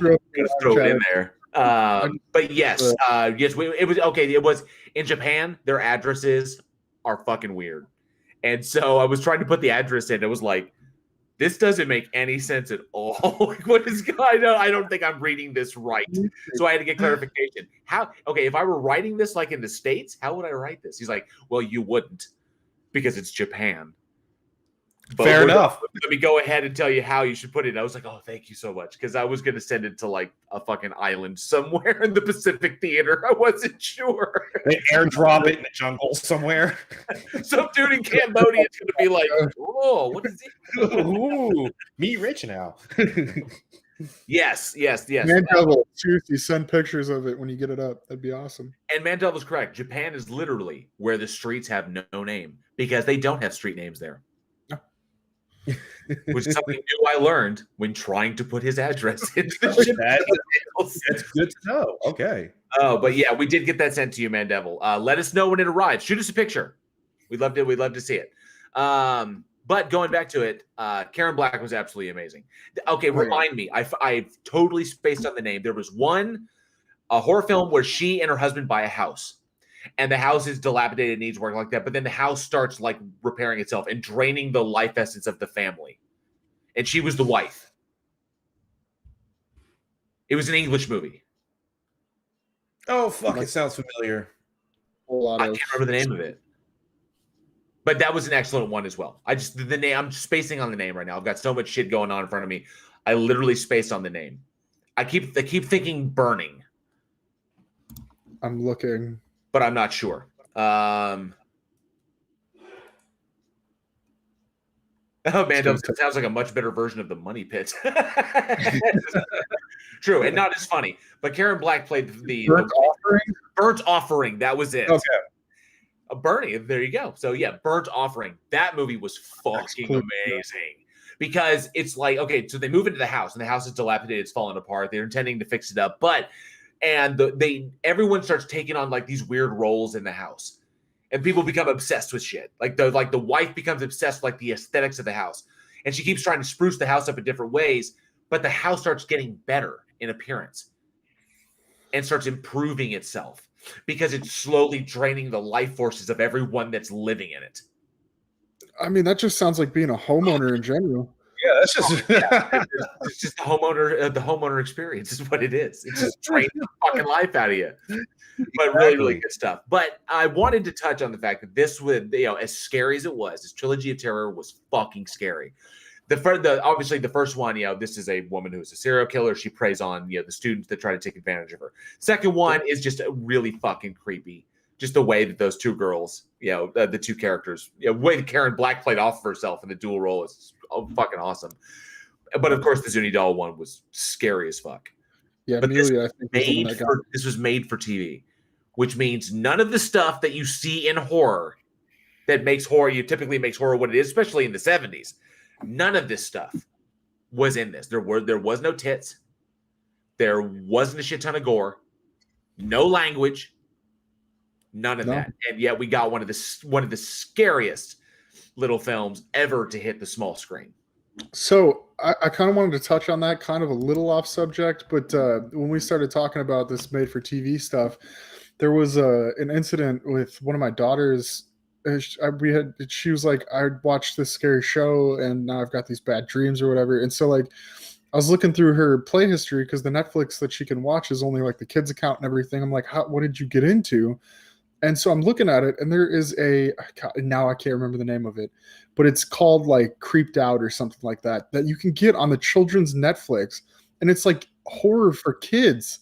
And it was like I watched it, and I'm like, this is genuinely fucking creepy for like being on this. Okay, Alex, I literally just looked it up. So it's a British-Canadian anthology horror series created by Blake and Butler and is airing on, apparently it's on Netflix. Yeah, okay, so there's 2 series. There's been 2 seasons. I see. I'm looking at the production stills. I'm looking at the production stills. They look creepy as fuck.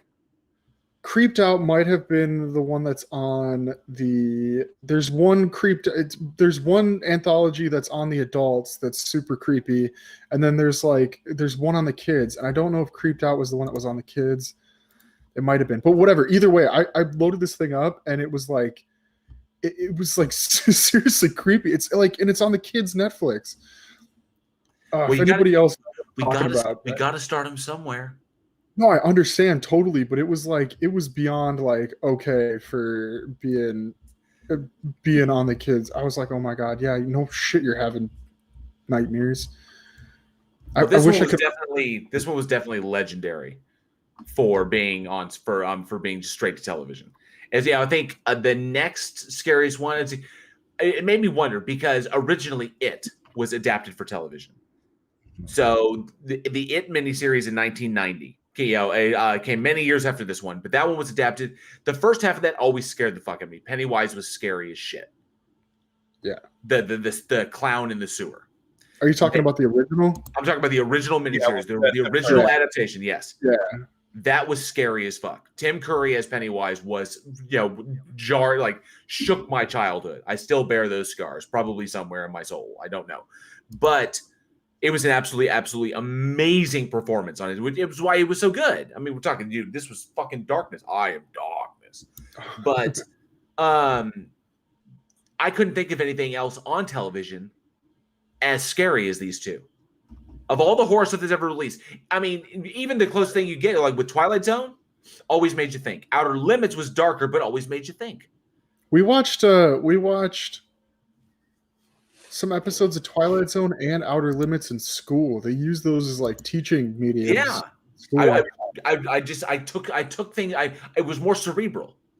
It is. It's Creeped Out. That's the one that was on the kids one. Yeah, it was absolutely insane to be on the kids Netflix. Sorry, but this one, I mean, it was like between it. I remember Trilogy of Terror. Yeah, and then the It miniseries are probably the scariest things I've seen a day. Like made for television. On TV, yeah. On TV. Yeah, well, he had was... Yeah, because I think Tales from the Crypt was like HBO, I believe. Yeah, that was cable. Tales from the Crypt was cable. And we watched as kids. Okay, what about... Are You Afraid of the Dark? Are You Afraid of the Dark? Are You Afraid of the Dark? And Goosebumps. Goosebumps, bro.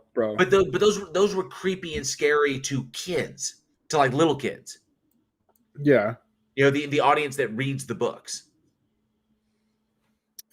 I'm trying to think of other made for TV stuff that was like, because like I think Salem's Lot was made for TV, wasn't it? Well, I think Salem. I think he's right. Yes, Salem's Lot was an American mini. It was a television miniseries. It was both times. Yeah. But still, even that didn't scare me. I mean, they were horror, but they didn't get me like it did. True.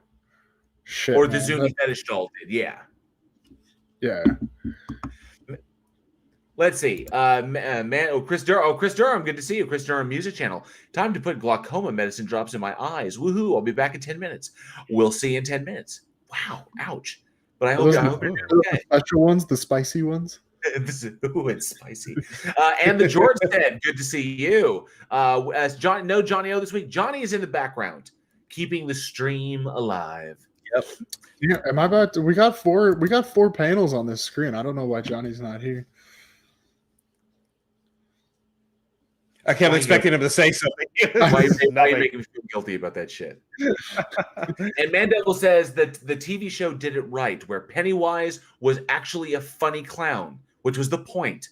That was the bait for the kids. Right. Yeah. That's true. Because honestly, as much as I loved the new ones, the machete adaptation, Skarsgård's Pennywise was super fucking creepy, like all the time. Bro, don't even get me started because I fucking love those movies and people. Yeah. Are like, no, I love him to death. But obviously, Tim Curry's performance was different. Obviously, it was a much different take, and Absolutely. I like it. But the fact that he can do that shit with his eyes naturally. Yeah. No, I think we've talked about it before, but there's a still out there with Hader is talking to Skarsgård, and Hader didn't know that he could do that with his eyes. And there's a genuine photograph of him doing it for the first time to Hader, and he's like, he's like reeling back, and he's like, "Oh my god!" Yeah. The fact that he can do it so slow. Yeah. Like they're just drifting because he's dead. I tell you, the one that it got me, because even though it was for I know it's kind of off, but we're talking about it. It was the trailer when he was coming up out of the water in the basement. Yeah. And the fact that you could see his eyes, but the reflection because he was coming up out of the water, so only his head was partially emerged. I know the scene you're talking about if too. you look at the reflection in the water, you can see him, but in the reflection he has no eyes. Yeah. Creepy fucking shit like that. So yeah. Ivy Gentry says every kid is different. My son isn't creeped out by gore, but the nudity in Night of the Living Dead was too much. Yeah, I mean, everybody has their own thing. Right. Mandeville says only 3 movies have ever legit scared me: The Exorcist, Ringu, and Hereditary, where I actually was looking behind me while watching. God, that feeling. Yeah, that's a scary feeling. That's a good selection of films. It's like, yeah. Honestly, to be honest with you, when we started this podcast, if we were doing live videos when we started this, you'd see me doing that a lot, because we'd start getting into some creepy shit, and I'd start looking behind me like. When we're talking about like The Grudge and stuff. Yeah, dude, just some of the creepier ones. But I did that a lot when we started talking about it. So yeah. Yeah. Inside the sheets. That's what got me. Just inside the Let's see. Ivy Gentry. It's either Gentry or it's Gentry. I'm gonna go with Gentry until I'm corrected. Unpopular opinion: not a fan of Stephen King, or unimpressed by Stephen King. And some people are. Some people are not impressed by Stephen King. I've talked to a lot of horror fans that don't dig his books because he's way too fucking wordy about various random shit in order to kind of set the stage. That is just too much. I've heard a lot of people say he's kind of one note. You know, like he's got kind of his system, and it just go like and then you get to the end. So I've heard a lot of people say that. I, of course, am a big fan of him. He inspired my writing style a great deal. So, but yeah, some people don't take him. I love his books. I've listened to the audio tapes that he has on Audible, like most of them, but I've read like a lot of his books. Did you know he has over 31,000 pages published? Fuck, damn. That's a lot. I think it's 52 novels and then a handful of short stories. And the George says, it had me scared of bathrooms and sewer drains for years. Yes. Still. Even today, you happen to be driving, like we have them around the car, like when I'm at work and I'm driving to the car to go in, we even have it occasionally, especially when it's raining. You take a glance at that sewer drain, in the back of your mind, you're kind of like, well, it could be. Maybe it definitely, when we were walking on the sidewalk and we realized we were going to have to cross the street and we saw where we were about to cross, there was a sewer drain. Maybe walk a few steps further down. Just in case. I don't know. He even came out with a new book, If It Bleeds. That was a good book. Yes, very, very good. I just tried to look up because I knew he was coming out with a new one, but I just came across a book called Wee Shite Bag, which is apparently an actual book. Interesting. Okay. Wee Shite Bag. But, I certainly cannot think of anything scary of made for TV series. We'll take the three that have been mentioned. So Salem's Lot, Trilogy of Terror, and the It miniseries.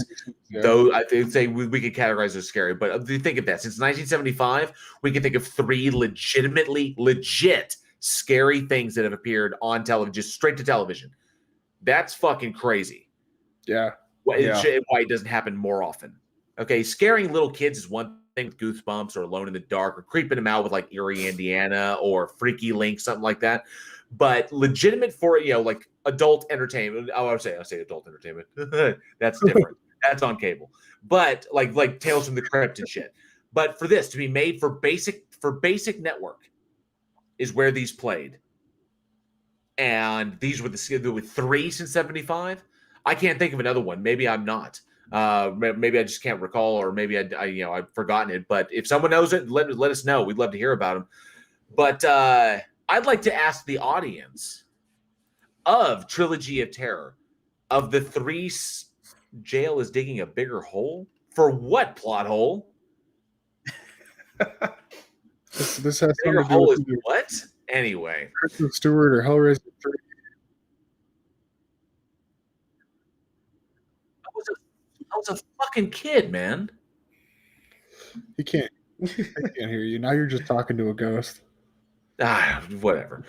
I would like to know of Trilogy of Terror, what is the live streams? What is our audience's favorite of the three stories? Was it the first one with the school teacher? Was it the second one with the identical twin sisters? The third one with the Zuni doll, the Zuni fetish doll? I'd like to know which one is your favorite. Let us know in the live chat. Let us know in the comments below, or send an email, because Alex loves to read those emails. It fulfills his life since he got married and now has 4 kids and nothing else. 3 and 1 cooking in the. Hey, you know what? I even set up a second email so that people can send me emails on there, and nobody sent me any emails. Send him an email. He gets lonely. Yes. Your birthday's in there, guys. Please. Definitely. All right. So we got one more to talk about. We got one more. So what do we got, Eugene? Bring it home with the worst of the bunch.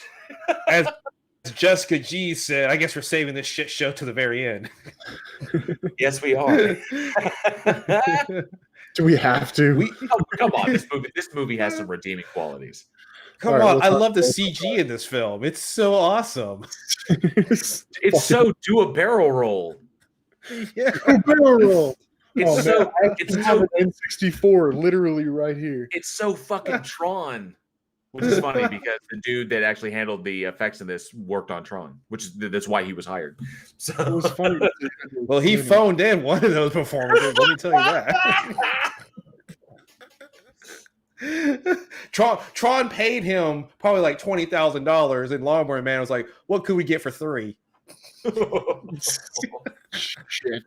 Oh wait, yeah, you just gave away the name of the film. Go ahead. Oh, so yeah. So, anyways, if you don't already know, and so we have The Lawnmower Man, which was released March 6, 1992, and it was directed by Brett Leonard. Stars Jeff Fahey, Pierce Brosnan, Jenny White, Jeffrey Lewis, and Austin O'Brien.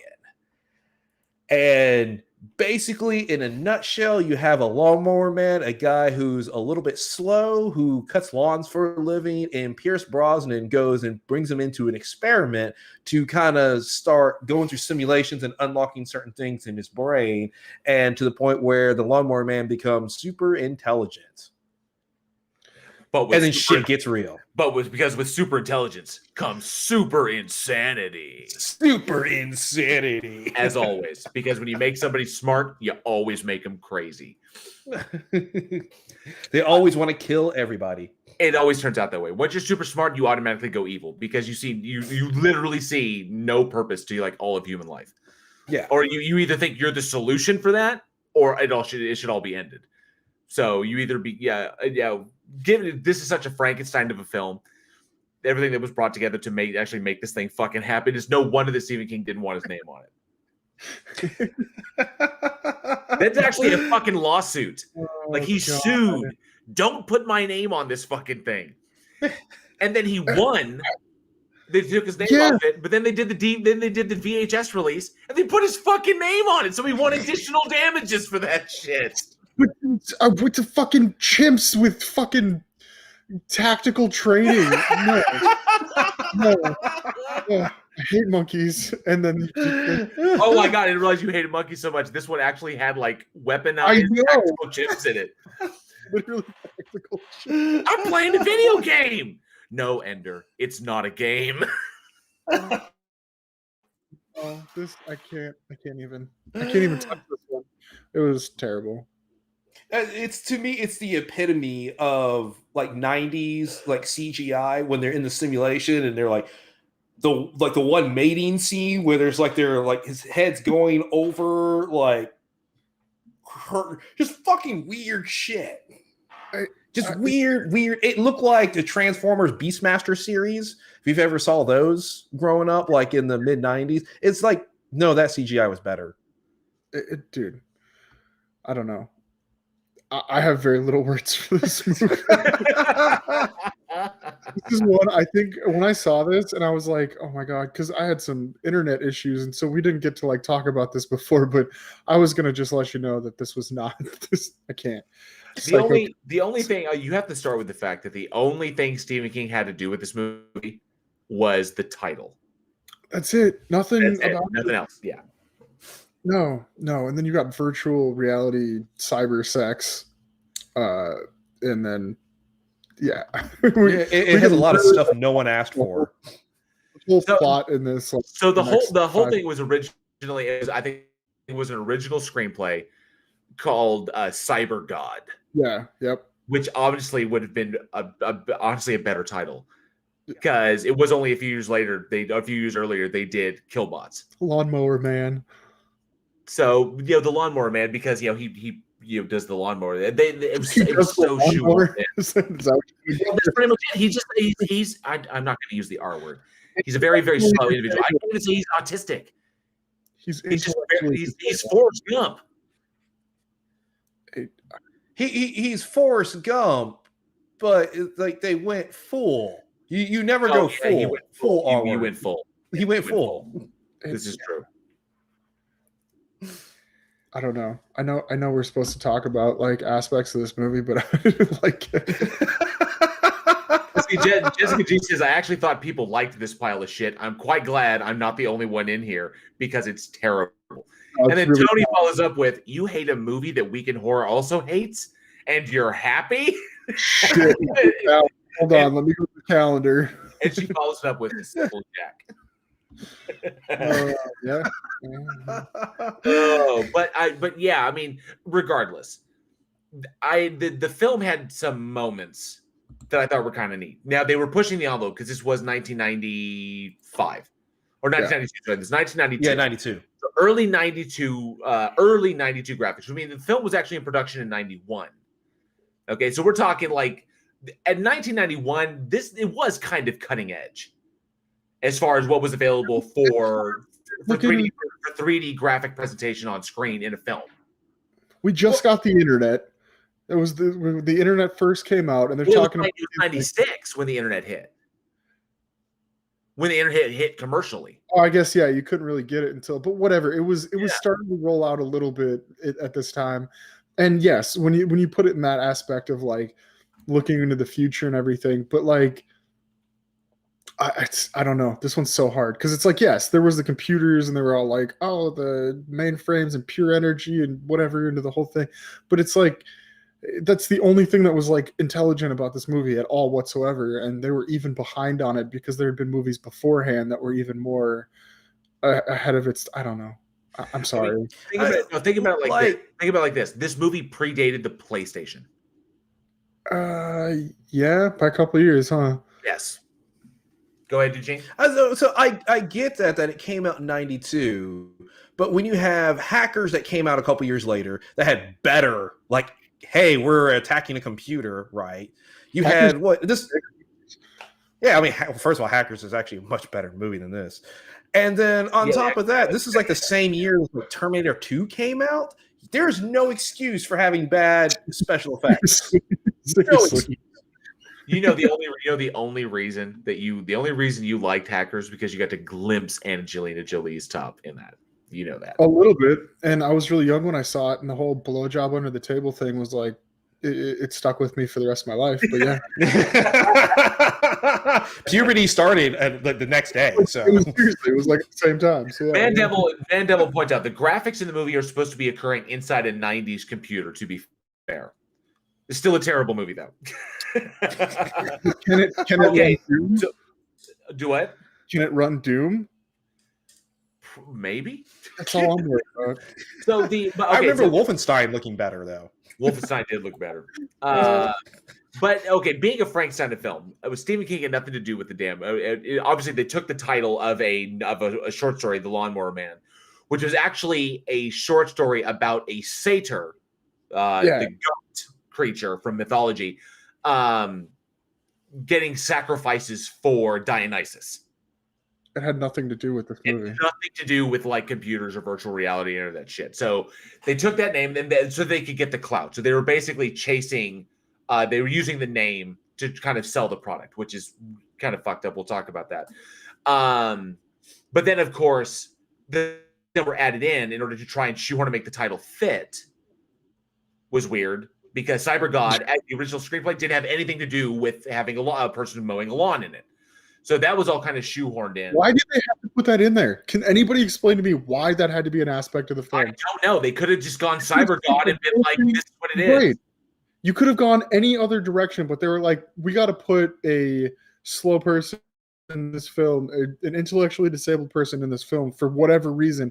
And I think that's probably why I could not get on board with this. Was like, why did you do it this way?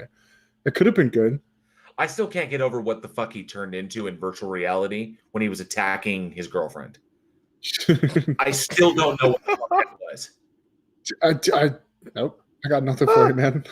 I don't know. I can't tell you. Why was it so focused on the aggression?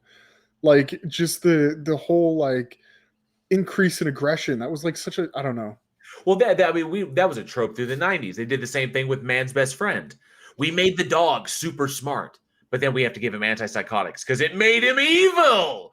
I mean, looking at it now, it's 2021, which is weird to say because it makes me feel stupid old. And my daughter asked me, like, what are we going to say when it gets to the 21, the 2 1s? And I was like, wow, cool. Thanks for making me feel super, super old.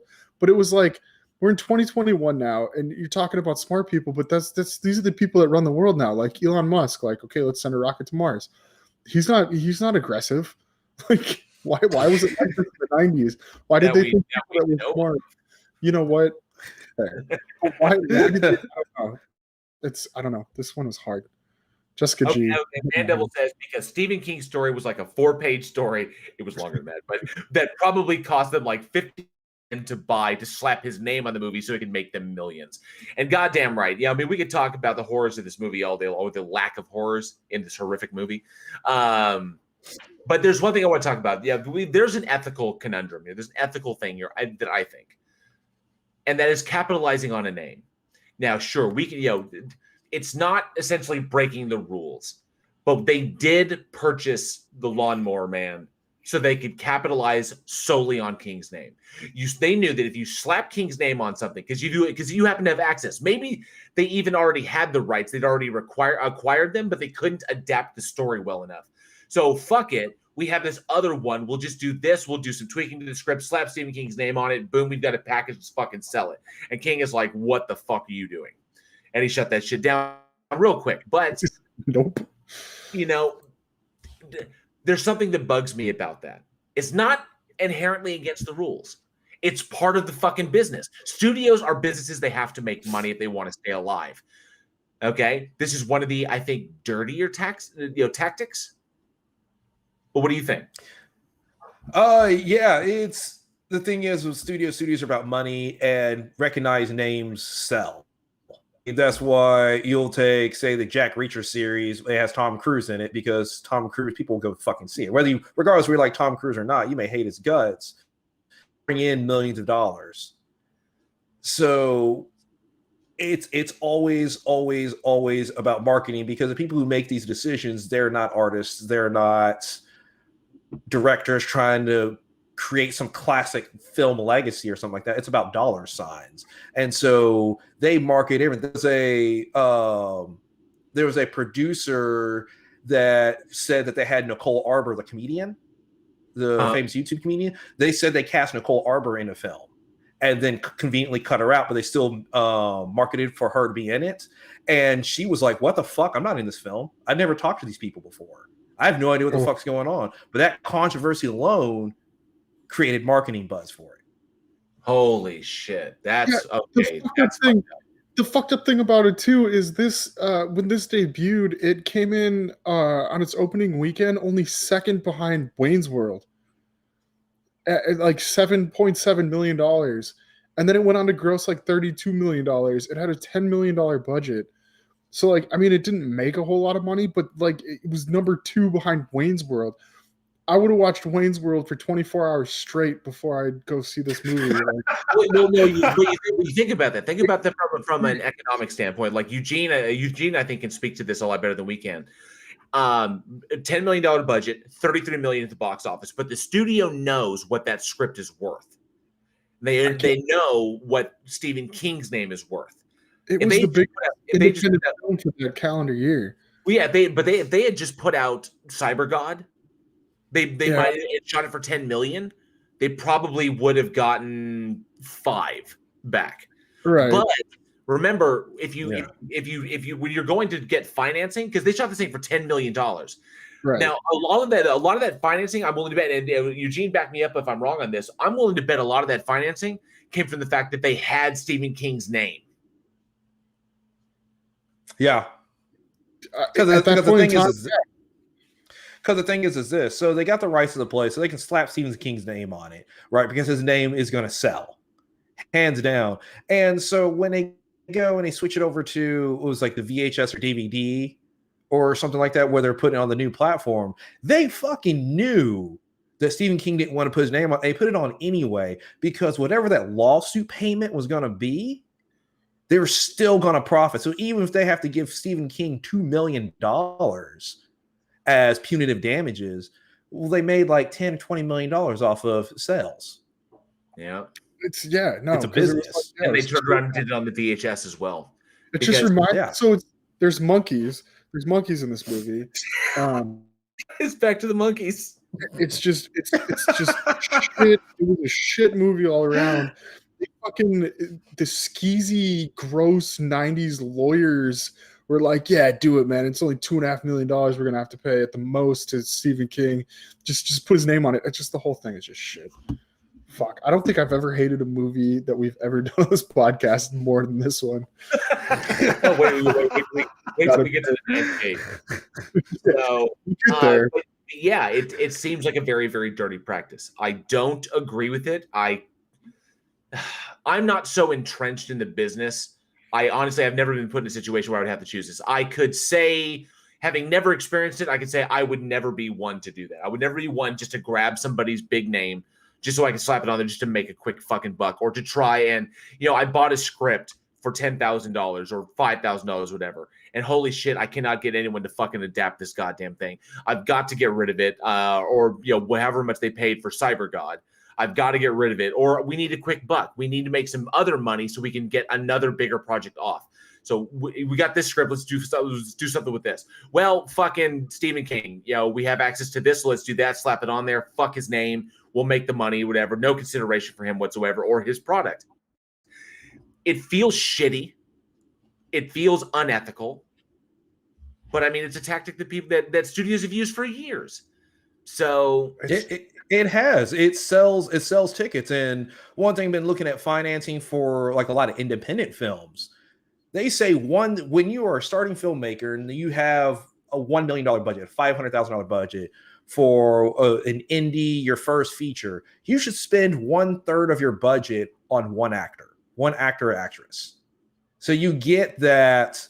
You take like the movie Whiplash, Miles Teller, somebody who's up and coming, Queen's Gambit, Anna Taylor-Joy. You get that one person that's upcoming that you throw a lot of money into because they will sell tickets. There are a lot of people who could have played Beth Harmon in Queen's Gambit. A lot of people could have, and that would have been just as good. She does a great job. It would have been just as good. But she was just in Split. She was just in Glass. She's just in New Mutants. And all that publicity that is going out for other projects is putting publicity into your project at the same time. So it's dollar signs. Money, She's money, gonna money. she's gonna be a little award winner in the future. She really is. Oh yeah, she A-lister easily. Absolutely. So let's see what's going on here. Mandevil says, by the way, Cyber God would have been a surefire hit movie name in the 90s. It may have been. Maybe they were just unethical because they thought it would fail. Maybe they're just not imaginative enough. Mandevil asks, how does Alex feel about Outbreak? Oh, the movie Outbreak. The 95 fucking goddamn monkeys. Yes. These aren't VR. These aren't VR monkeys. They're viral monkeys. It's initially when fucking monkeys. I think when I saw the scene, because that's where they're like they got the monkey in the cage, right? And they're bringing him on the cart, and then he gets out of the cage. I think I was alone when I watched this movie. I vocally said out loud, because monkeys are fucking assholes, and I did watch the whole movie, and the whole time, no, I can't deal with it. Fuck that movie. It was actually a pretty okay movie, but the monkeys were assholes. Monkeys are always assholes. Give me a time that a monkey was not an asshole. The orangutan and Jay and Silent Bob Strike Back. Fuck. What about that one monkey that played baseball with Matt LeBlanc? What about that one monkey? What about that one monkey that palled around with Clint Eastwood? No, that monkey. What about that one monkey that lived with Ross on Friends? Fuck that show. I'm sorry.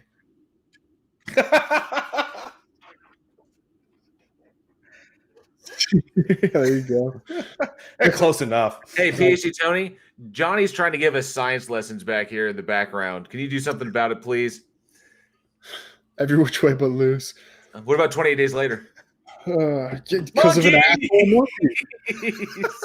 Thank you. Every which way but loose. You fucking monkeys. Oh, great shit. Good shit. But nobody ever thinks about it. Monkeys are assholes. They're always assholes. They come up, they steal your shit, they invade your privacy, they fucking hurt kids for no reason. Seriously, start talking about Lawnmower Man and then move to fucking monkeys.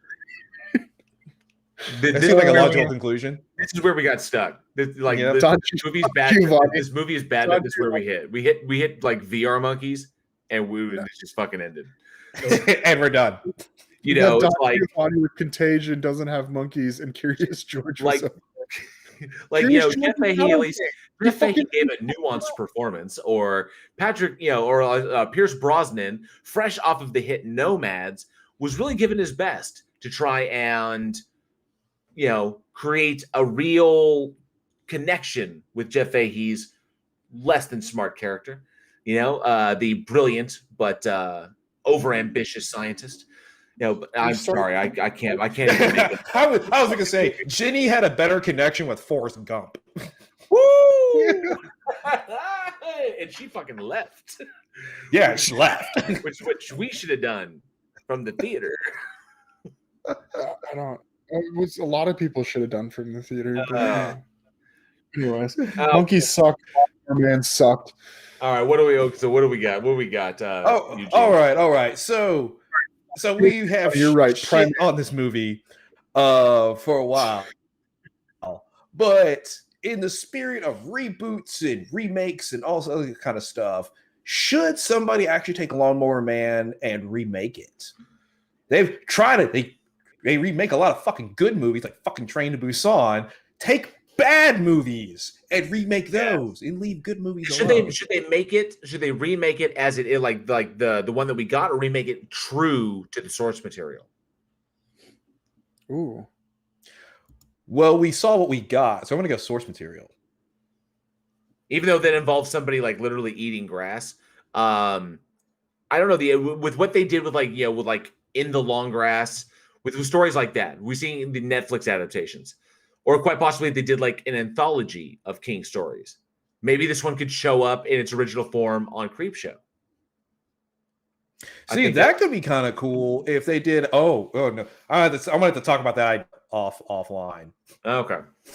Before all right. feels So yeah, but definitely, if you think that this one, that Lawnmower Man should at least get a remake, let us know in the live chat. Let us know in the comments. Hit us up at weekinhorror@gmail.com. We'd love to hear what you think. Alex, are you there? Yes. You have the trivia question tonight. Would you like to give the trivia question? Yes. I always love doing the trivia question. Well, people, wait for the trivia question. That is your time to shine. We are giving away because I have no other prizes. I couldn't find any prizes for fucking Lawnmower Man, unfortunately. Couldn't find any prizes for fucking? I was gonna send you Jeff Fahey, but then I realized it wouldn't be worth it. Ooh. So we're giving you a limited edition Week in Horror t-shirt, which is still on the Teespring. It won't be for long. That shirt will end eventually, but we do have our second limited edition t-shirt. The people who have gotten them, I think the best compliment we got is that the shirt fits like angel wings. Yes. I think that was from Gavlar who said that, but that's pretty fucking sweet. That was probably the best. I was like, awesome, because the Irish Demon fucking loves his. But yeah, the shirts are fucking amazing. I cannot tell you how amazing these shirts are. We got the first one. Wait, who got the first one? No, I was gonna say I got the first one. Oh, right yes, now. Yes, you got the first one. You're wearing it right there. Are you wearing it? Holy shit! The shirts are amazing. I actually haven't gotten one of the second ones yet. I'm going to order mine this week, but I do have my original one. My first one is hanging up in the closet. So, but yes, we're giving away a limited edition number 2 Week in Horror shirt. That's the first one that Eugene's got. Just tell me when.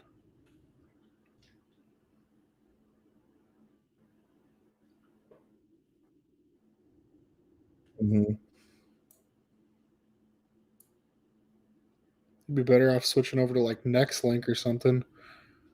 I know. Buffering. Oh, there we go. There we go. And that was a trivia question, everybody. That's cool. In the comments. Yes, we are back. And it was buffering too. The bufferiffening. The buffer huffering.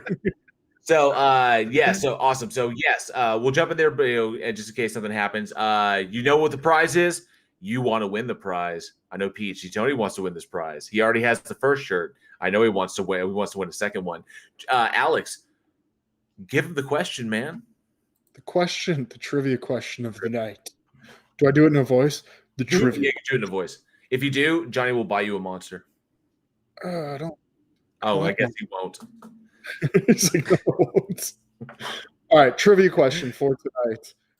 What legendary horror franchise are the filmmakers behind House most noted for? What legendary horror franchise are the filmmakers behind House most noted for? Ooh. Ooh. I think it's all good questions. I really do. I mean, that's a big one too. I didn't even notice. Like, well, that's what legendary means, Eugene.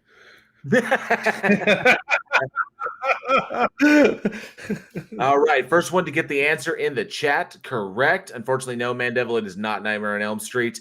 But the first one to get the correct answer in the live chat. Alex, give it to him again. What legendary horror franchise are the filmmakers behind House most noted for? Bow, bow, bow. Solid music, Jay. I love it.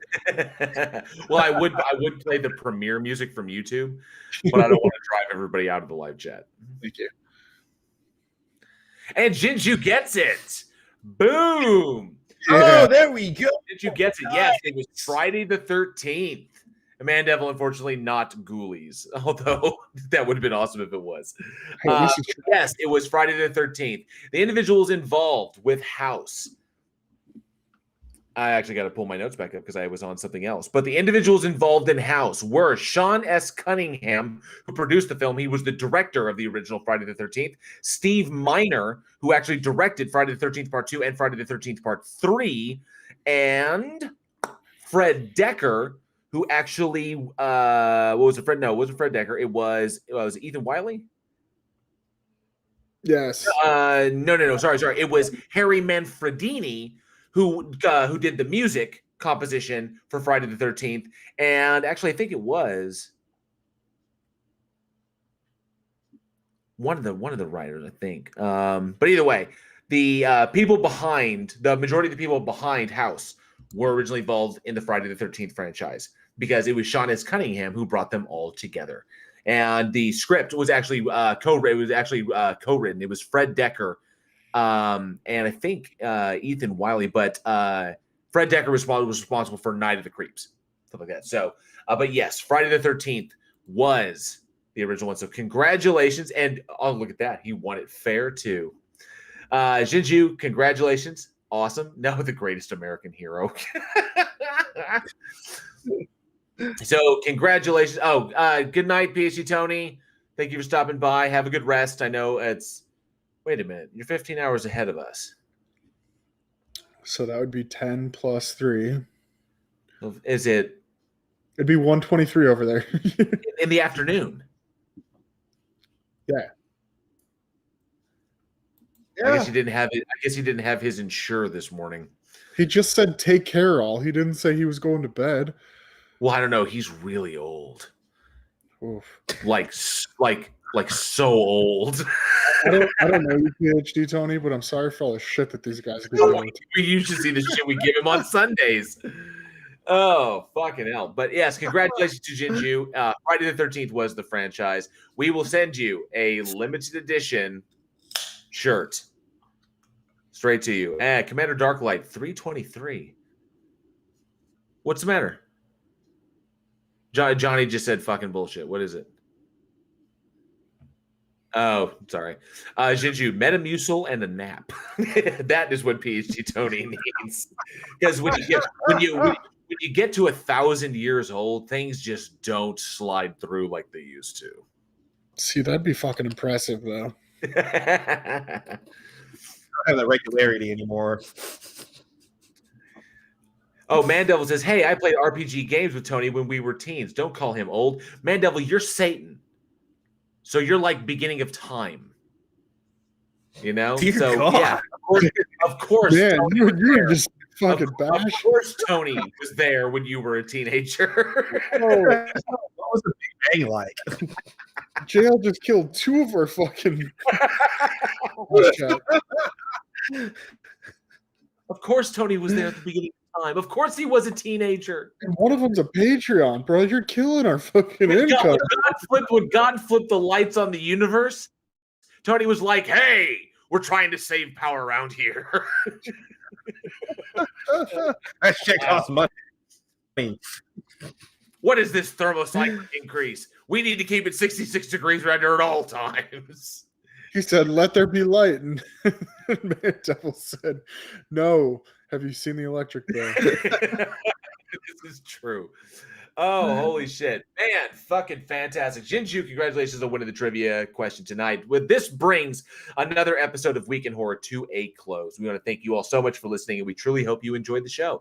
We'd like to send a special shout out to our patrons who have helped us make the show the success that it has become. To Jeff Roberts, Dark Steve, Commander Darklight, Sir Chasm, Crafty Keela, Anthony Purcell, Gavlar, the Hand of Zod, Mike Barrett, Jessica G, N.A., Kyrie, Alexis S, and Jose Alalde.